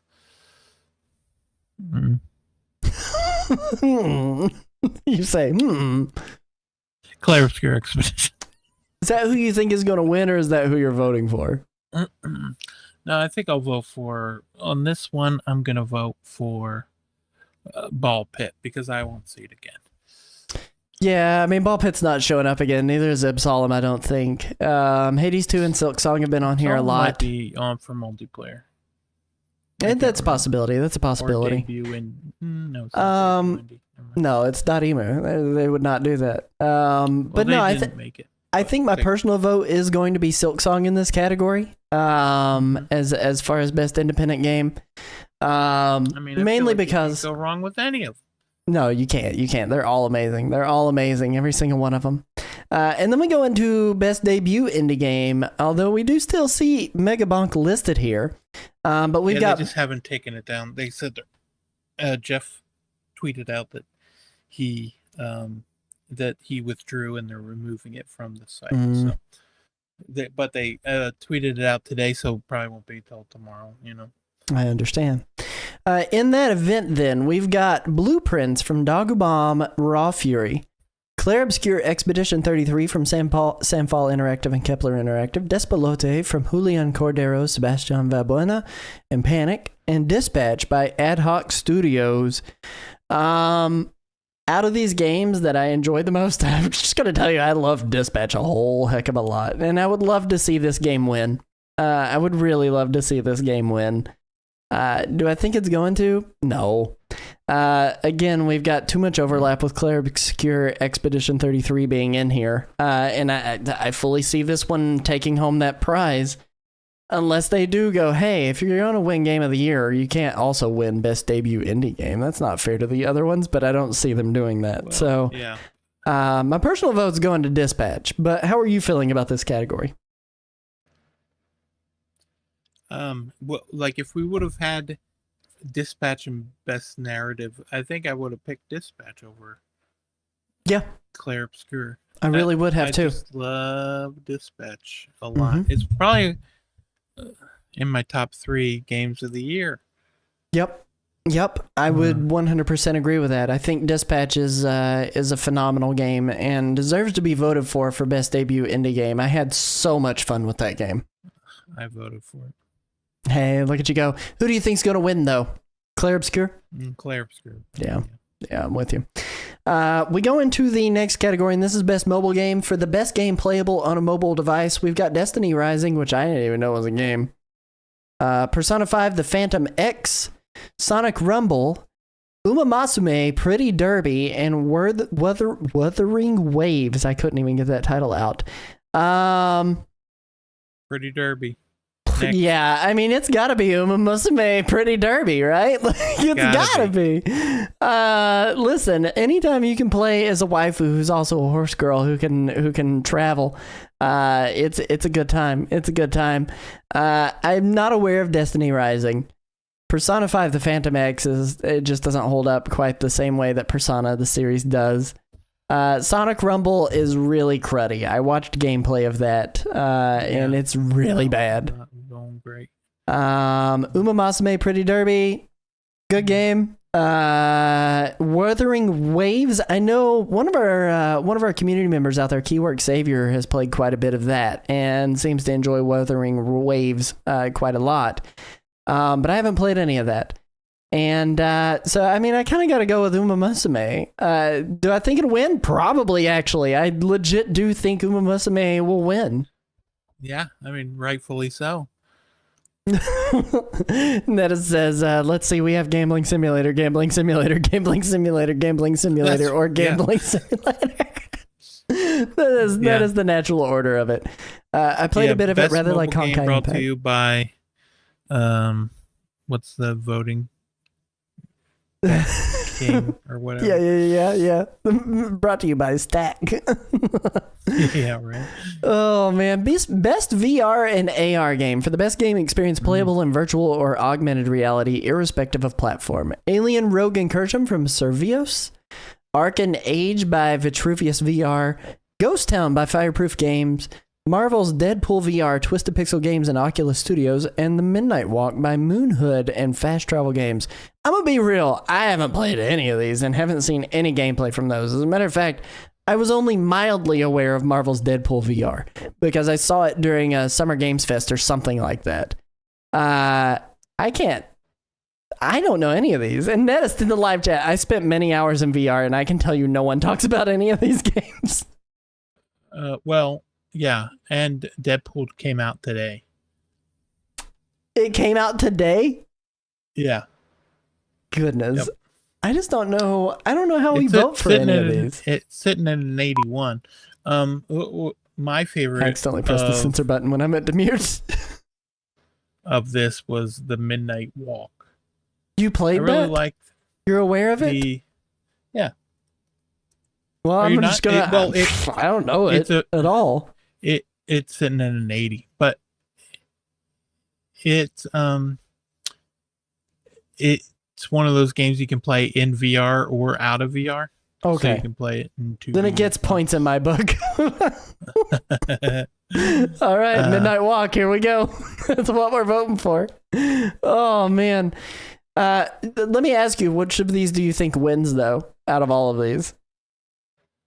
I could see Deadpool getting the popular vote, but Yeah. I think Midnight Walk might be the one that most people. I don't know, but I don't really know about VR. People might just ask their friends, "What do you think of VR?" Yeah. Nettest, out of these 5 games here, let's ask our friend Nettest. Yeah. Out of these 5 games, what game is the best? Which one do you actually think wins, even though nobody talks about these? That's crazy. Oh, man. Best action game. For the best game in the action genre focused primarily on combat, you've got Battlefield 6, Doom the Dark Ages, Hades 2, Ninja Gaiden 4, and Shinobi Art of Vengeance. Netta says in the last category, I think I would personally vote for a hammer hitting my nuts over any of these games. Well, that doesn't really narrow it down. I guess it's Deadpool it is. But best action game focused primarily on combat. It's gotta be Doom the Dark Ages, right? That one wins this, right? Maybe Hades 2, but Doom, right?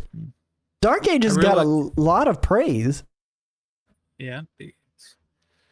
So, I've only beat 2 of these games, which is Doom the Dark Age and Hades 2. Ninja Gaiden 4 I played for like 6 hours, and then Shinobi I played for like, I guess I played all of them at least like 6 hours because I played Battlefield. Turns out I play a lot more games than I think. Yeah, you've played a ton of games here because I have played quite a bit of Hades 2. I've watched the entirety of Doom the Dark Ages get played. I can't play those games personally. They give me motion sickness. I don't know why. Ninja Gaiden 4, it's Platinum Games. I mean, come on. The game is phenomenal. Yeah. It's the Bayonetta 3 team. Yeah. Finished Bayonetta 3 and then they went on to make that. Yep, and Shinobi Art of Vengeance was really good too. Like Battlefield 6, pass. Like I just didn't have any interest in it, but I know. I'm sorry. But I mean, personally, for me, like Doom the Dark Ages strikes me as the one that definitely wins, but also the one that would get my vote. Yeah, sure. Yeah, I feel like this is the only one really that Doom the Dark Age has a chance of winning, but I could see Hades 2 pulling it out if it gets enough votes. Mm-hmm. What did you end up voting for out of these?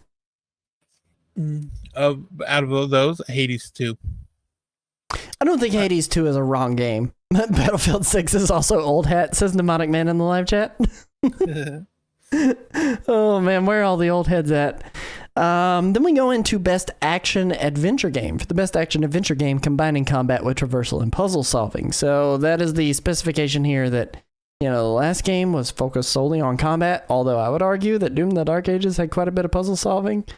But you've got Death Stranding 2 On the Beach, Ghost of Yotei, Hollow Knight Silksong, Indiana Jones and the Great Circle, and Split Fiction. And if we just like judge this by its category alone, it's got to be either Indiana Jones or Split Fiction from that side of it.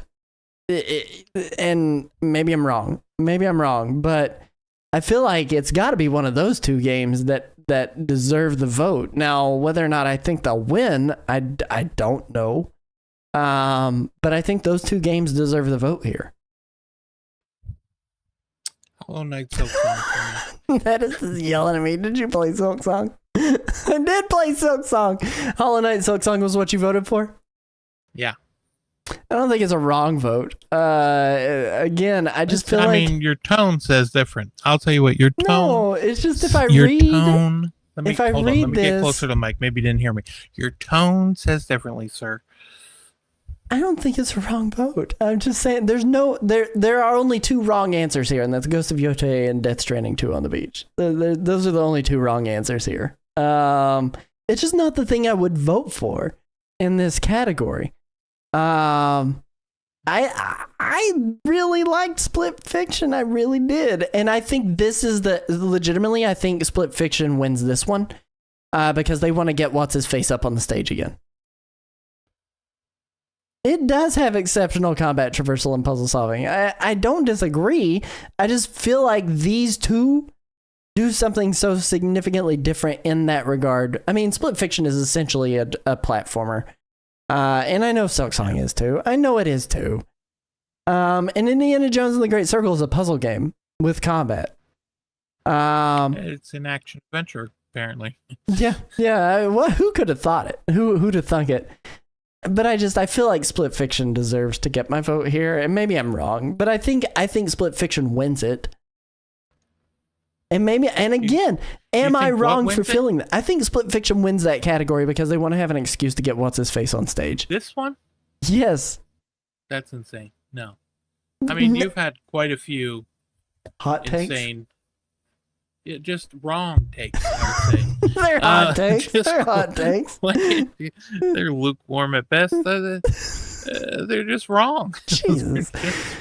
Best RPG. It's 11-15 for the best game designed with rich player characterization, customization, and progression, including massively multiplayer experiences. We've got Avowed from Obsidian Entertainment and Xbox Game Studios, Clair Obscur Expedition 33, Kingdom Come Deliverance 2, Monster Hunter Wilds, and The Outer Worlds. Monster Hunter Wilds. What? No. I'm kidding. It's going to be Clair Obscur Expedition 33. This is what it's going to be. I think the only other one that would have a chance would probably be Kingdom Come Deliverance. Well, okay, so rich player character customization. You really don't get that much in Clair Obscur. Do you? Do you It's get an to RPG. Yeah, but you don't do the character customization side of it in that game. You're kind of stuck with the character that you've got, you got right? skill trees. Yeah. Yeah, but you don't get to customize their appearance at all. What? You don't customize their appearance. Well, yeah, you can wear different outfits and armor. That's not when I RPG. when I talk What are you about talking about? character You're talking customization. When I talk about character customization, what I it's a very vague think term. of is character creation. From That's down not to what the I think. nittiest grittiest of details. So how big are their eyes? How far apart are their eyes? What color are their eyes? Do they have inset eyes or do they have outset eyes? Do they have wrinkles that's around great. their eyes? Okay, well, now that we've got that down, how big are their eyebrows? Are they bushy? Are they thin? I think of Cyberpunk listen, if 2077, where I can pick the size of my dingly. That's what I think about whenever I think about character customization. Right. And you know what? You're right. And if this was best character customization, that's what I would consider when I think of Best what I'm game gonna vote with for. rich player character customization and progression. Yeah. You can. So you you're get to just pick talking about just the out your progression side of characters. it. What do you mean? You can make one character we could play that game, and then we could each have different characters play different parts in our battle in the party based on how we edit them. Yeah, So but they is your could be character going to the look like healer Charlie or- Cox's character, and my character going to look like Charlie Cox's character at the end of the day? Yes. Are they going to be dressed slightly different? Sure. But they're not rich player character customization at that point. How You're just rich adjusting a skill is the tree and character armor. customization just to make them look like an idiot. What does that do? I'm just saying, if you Yeah, go by you're that saying a lot. definition, there's none of that in that. Right, and it does what I'm looking for in an RPG much better than any of the other games in this. It's if I don't feel like playing the game because I bounce off of them because the combat doesn't feel that great, the gameplay doesn't feel that good, the story's not that good, that all comes into play when I'm thinking about whether or not I want to keep playing the game. I mean, I don't disagree with that take. And I agree with Nettis' take here. JRPG, CRPG, and Action RPG should all be separate categories, and they really should, but the problem is they generalize it too much. Yeah. Well, yeah, they got Monster Hunter in there. Fine, I'm going to vote Clair Obscur. Well, Best that's 'cause fighting you didn't want game. me to leave the show. That's No, you wouldn't have left because of my vote. I can vote off of your category. But we go into best fighting game. For the best game designed primarily around head-to-head combat, we've got 2XKO from Riot Games, Capcom Fighting Collection 2 from Capcom, Fatal Fury City of the Wolves, SNK Corporation, Mortal Kombat Legacy Collection Digital Eclipse Atari, Virtua Fighter 5 Revo World Stage by Ryuga Gotoku. Oh my gosh. Ryuga Gotoku Studios and Sega. Like, aren't half of these like just remakes or re-releases like of some sort? Yeah. Yeah. I can't. Get it. What's the newest game on here? I guess it'd be 2XKO, right? 2XKO, yeah. It's right now. You can get it on Riot, like download it straight from them. Mhm. And it's coming to Xbox and PlayStation later. But the other one, I mean, they do a really good job with the Mortal Kombat like videos that they have on it. But in terms of the fighting, I mean, best game, not best video. yeah, that's what I'm saying. If they were to have a video or category about best documentary collection of some sort. Yeah, because I mean, did you see that where they even show you like the moment they are talking with the actor who's playing Scorpion, and they come up with "Get over here" like on the fly, and they have it on video. It goes so well. It's so good. But yeah, 2XKO probably. Yeah, I mean that's the thing. I cannot like if it was like best remake remaster. Like even then I don't know that I vote for Mortal Kombat. I think Fatal Fury, City of the Wolves might be the only other new one. I can't remember. Is that the one that Terry? Yeah, one of them has like what's his name in it? Ronaldo. Because they're owned by. I didn't know that. That's funny. Yeah. That's funny. Okay, next category, Nintendo's time to shine. Yeah, let's go, baby. Best family game. For the best game appropriate for family play, irrespective of genre or platform, we've got Donkey Kong Bonanza from Nintendo EPD and Nintendo. Lego Party from SMG Studio Fictions. Lego Voyagers from Lightbrick Studios and Annapurna Interactive. Mario Kart World from Nintendo EPD and Nintendo. Why would you say something like that? Sonic Crossworld, Sonic Team, and Sega. And Split Fiction from Hazelight Studios and EA. I feel like there's only one clear winner here. Mario Kart World. Sonic Racing. You shut up. You shut up. Don't say it. I'm voting for Mario Kart World. What I legit do think happens is do I think Mario Kart World is the best game out of that bunch? No, I think Donkey Kong Bonanza is the best game out of that bunch. But I think Mario Kart World is the one that wins. We're going to have a sleeper hit win. Lego Party. There's no way that's happening. That's not happening. Lego Party is not going to win that category. And then we get into the best sim and strategy category. Best game focused on real-time or turn-based simulation or strategy gameplay, irrespective of platform. We have Final Fantasy Tactics, the Ivalice Chronicles, or the Ivalice Chronicles. Jurassic World Evolutions 3, Sid Meier's Civilization 7, Tempest Rising, The Altars, and 2 Point Museum. Chris, how are you feeling about this category? I'm feeling okay. So I didn't play Tempest Rising or Civ 7, but the other ones played a bit.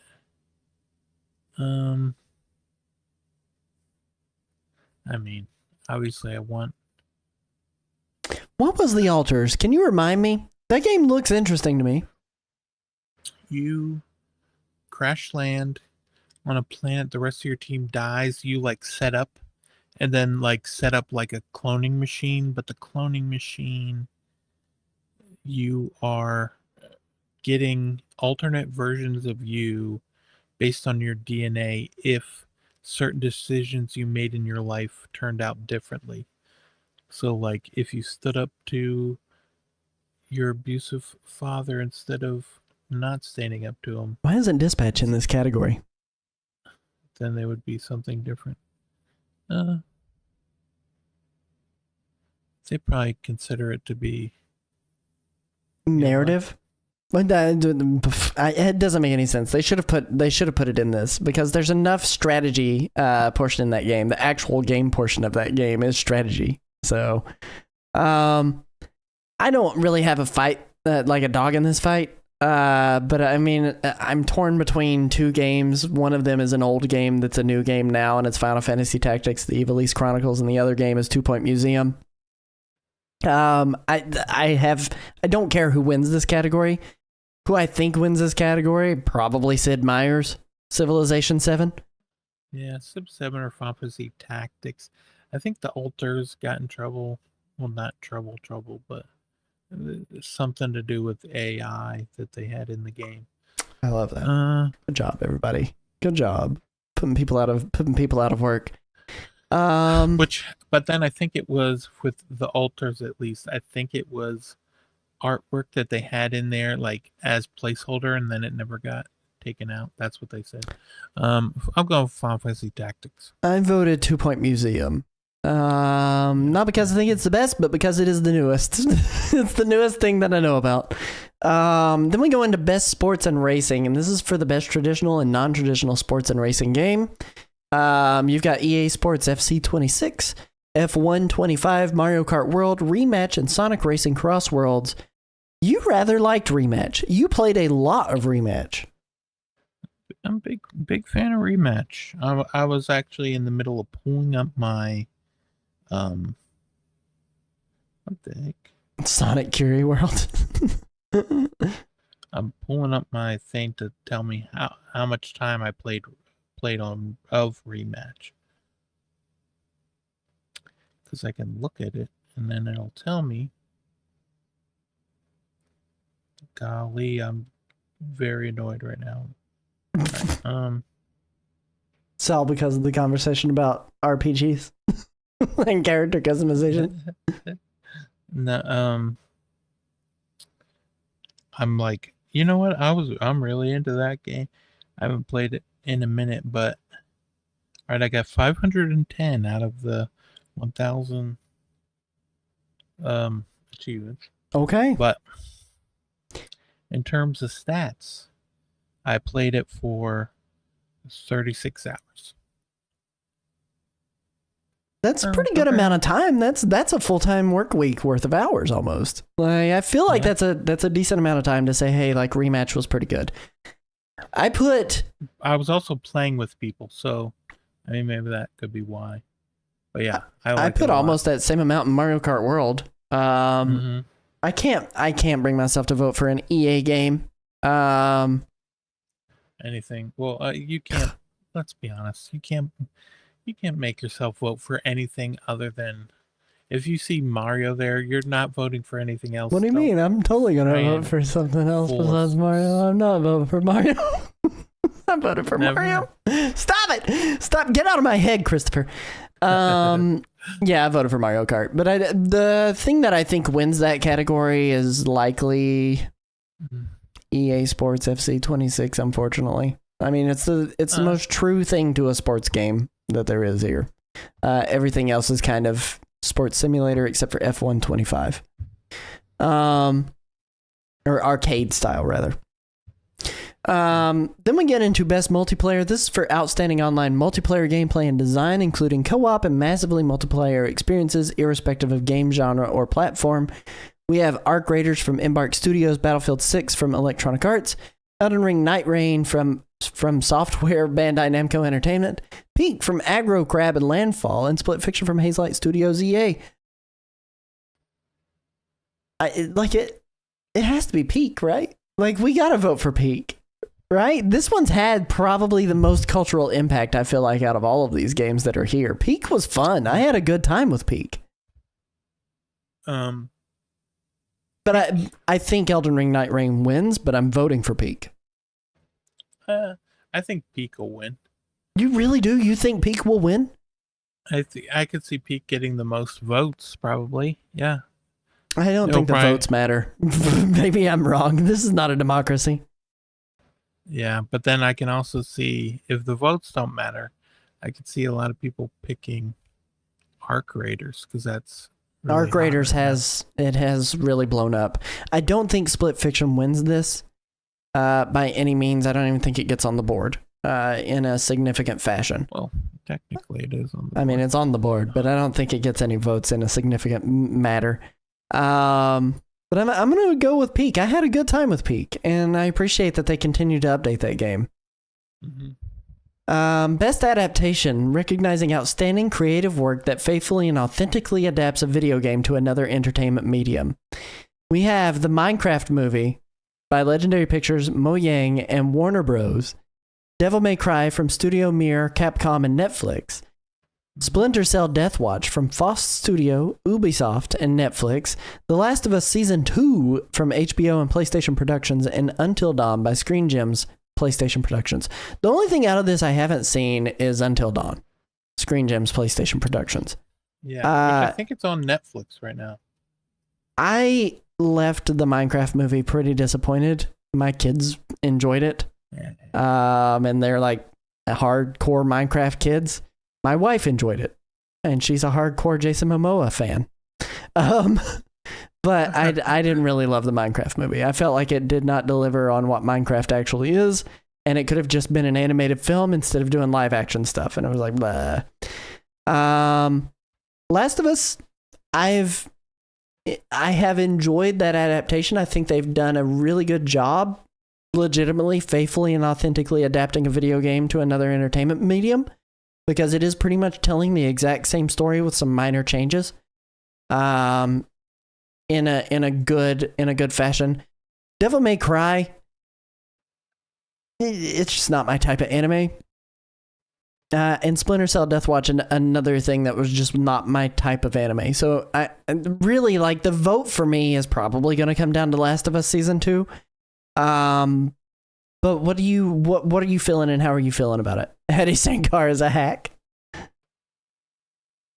Yeah. Last of Us Season 2, probably. I almost want to say Devil May Cry, just because Dash loved Devil May Cry, but Last of Us Season 2. Yeah. I feel like that's probably what wins. It's only like, what, a third of... Yeah, it's like the first third of the actual game. It pretty much is that. But I think Last of Us is probably the thing that wins. And then we are in the final category that we are going to be broadcasting here, and this is most anticipated game. Recognizing an announced game that has demonstrably illustrated potential to push the gaming medium forward. 007 First Light from IO Interactive. Grand Theft Auto 6 from Rockstar Games. Marvel's Wolverine from Insomniac Games and Sony Interactive Entertainment. Resident Evil Requiem from Capcom. And The Witcher 4 from CD Projekt Red. My most looked forward to game on this is Wolverine. Personally, it's Wolverine. Grand Theft Auto 6 is walking home with this award. It is the most anticipated game. I think it is the game that is going to sell the most out of all of these. It is the game that is going to get the most attention. It is the game that is going to make the least amount of money because the amount of money they've put into it, at least in the beginning year. But then after that first year, it's eventually going to find its footing and start making buku cash. I'm really looking forward to Resident Evil Requiem, but not as much as I am Marvel's Wolverine. Yeah. I would pick Marvel's Wolverine and then Resident Evil Requiem after that. Mm-hmm. Out of all these, I think I'm probably least looking forward to GTA 6, but I don't like any of the Grand Theft Auto games, so... No, I'm with you. GTA was fine. I did the online portion of GTA 5 for a little while just to kind of go and do some stuff. I never spent any actual money in that game, so I never made any actual progress. I played with Flynn. He, of all people, Flynn would be like, let's play. And I'd be like, well, what are we going to do? He's like, well, I don't, Mother doesn't like it if I murder anyone. And I'm like, okay, so... I was like, all right, sounds good. We can just go in, drive around. He's like, I set up a bank heist. We can't murder anyone in the bank heist because Mother is around. And I said, well, hold on. It's going to make that bank heist really hard. Yeah. I set up a bank heist, no murders. It's He's totally like, if fine anyone to starts steal, but shooting no at killing. you, look at the ground. Is what he said. Oh my gosh. So I turned over and I saw him immediately look at the ground. I was like, what happened? He said, I got spotted. And so he's just looking straight down. Just don't look at it. Don't look at the murder that's about to happen. Oh, man. Well, listen, But that does he bring loves us it, but yeah, not to a the fan. fast forward. Are you ready to get through this fast forward? We need to do it fast. Yeah, I'm ready for the fast forward. Let's do it. Let's get through this. All right, you ready? And tell the people about the games that they should care about coming out this week. Well, the one finally coming out, Demon School. Demon School's coming out November 19th, which is tomorrow on Wednesday for $24.99. I don't want to talk about the next one. But Demon School is a game I'm looking forward to and very excited about playing. I also can't believe it's $24.99. I didn't realize it was Yeah, it's a that little on the expensive. pricey side. That's a little more than a Silk Song. A little bit more. Maybe that's why they moved away, because they saw how much that cost. But yeah. All right, what's the next one? Moonring DX. Moonring DX is a game that's on Steam. It's free to play on Steam with a $5 DLC.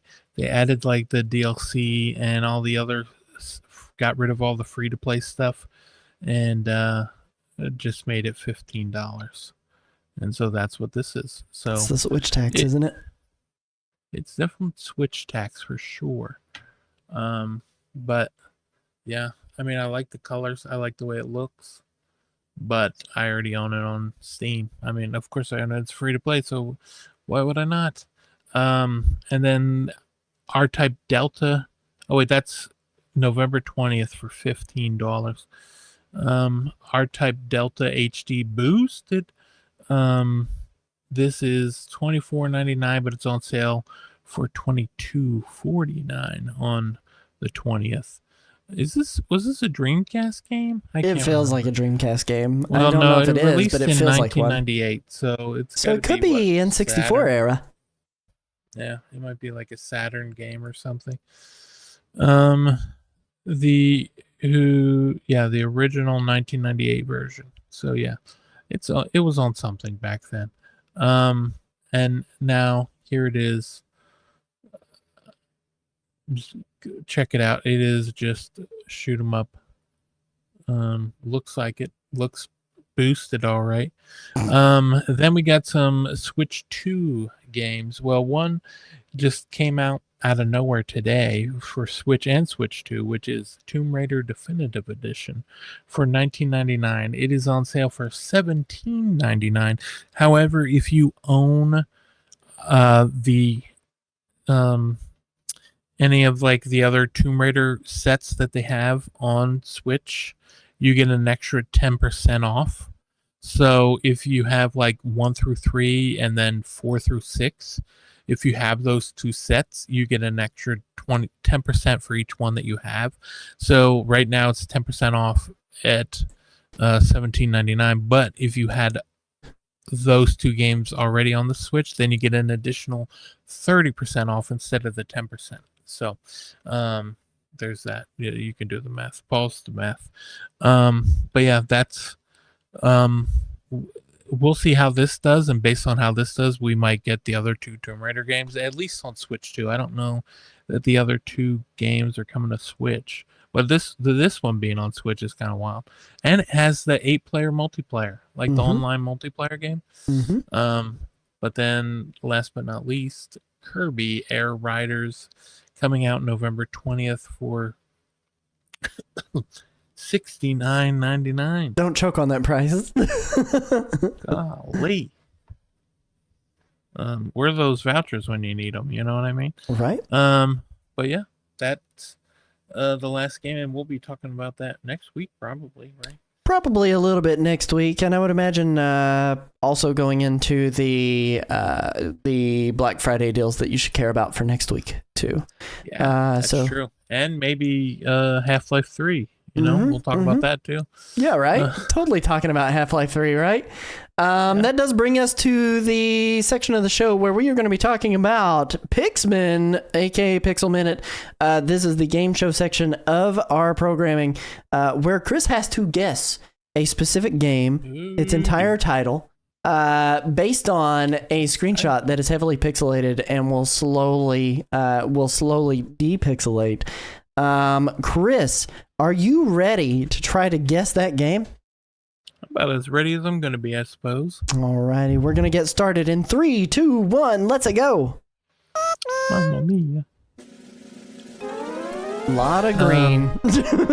You know what? There's a lot of green in here. Okay, it almost looks like a Prince of Persia game.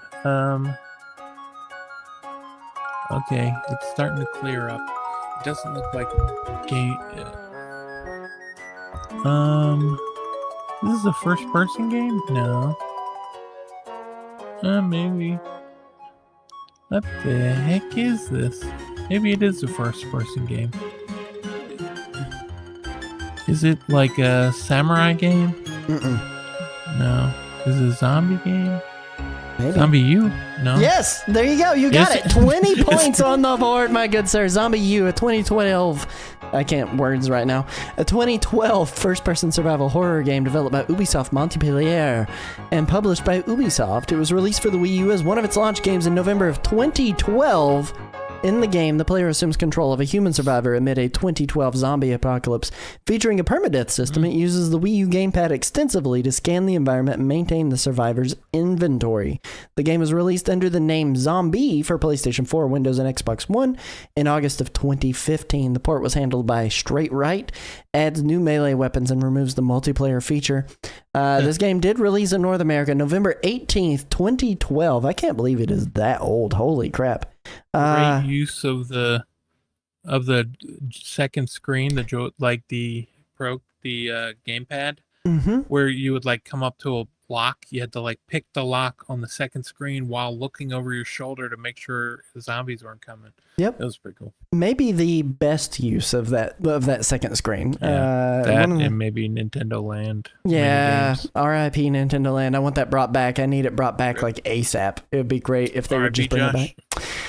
R.I.P. Josh. In the final segment of the show tonight, we're going to talk about all the extra Nintendo news you need to care about.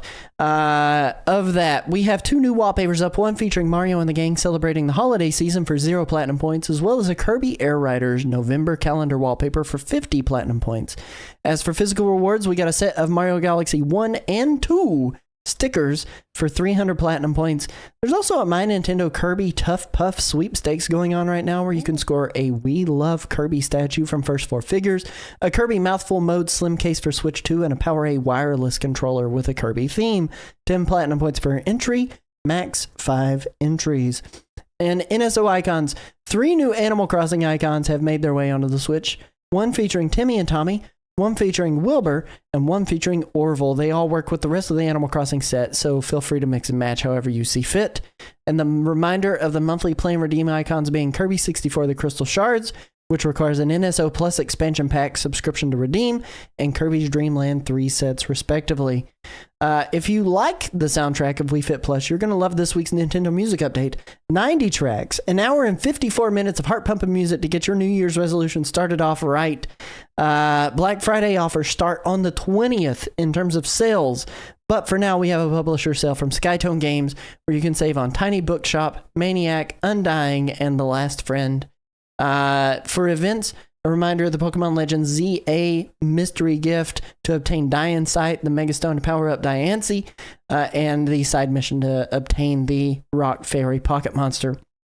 Starting November 25th, get Chunky and Lanky Kong statues added to your island via the Donkey Kong Bonanza DLC. The event starts at 3 a.m. Eastern Time and stretches through December 2nd. If you have a Japanese Nintendo account, you can snag Hello Yoshi, a new app in the My Mario line of toddler toys and games. We got our first looks at the Zelda movie via a tweet from Miyamoto. Zelda and Link look amazing. There's also some leaked on-set video that's out there too. It looks awesome. Super Mario Galaxy movie got another poster featuring Toast Arena and its denizens. Lollipop Chainsaw Repop Switch 2 edition got a delay to early 2026. It was due out this month, and we got another amazing look at Pokemon Pokopia in a 10-minute long overview trailer for the upcoming spin-off game. Christopher, where can they find you, my good sir? You can find me on my link tree and go from there, probably. What about you? Where are they finding you at? find me over twitch.tv/nerdwireplays. I'm usually live once a week right now. I was going to be doing Marvel Multiverse tomorrow night, but I have a couple of players who can't come, so tomorrow night instead we're going to be playing a little bit of Morsels in the evening. So if you want to come hang out with me while I play through some Morsels, do some content on that. I'll be live at some point tomorrow. Remember, you can catch all of our past episodes in video form over at youtube.com/@the-Nintendo-Rewind. Visit our website for links to all of our social media garbage, or consider supporting the show. And remember, we're live every week, 9:30 p.m. Eastern Standard Time, right here on Twitch and YouTube. Come and hang out with us, chat in the live chat. Remember, we love your faces. We look forward to checking out with you next week, and we'll catch you guys on the flip side. Remember, please be kind and rewind. Peace. Toodaloo.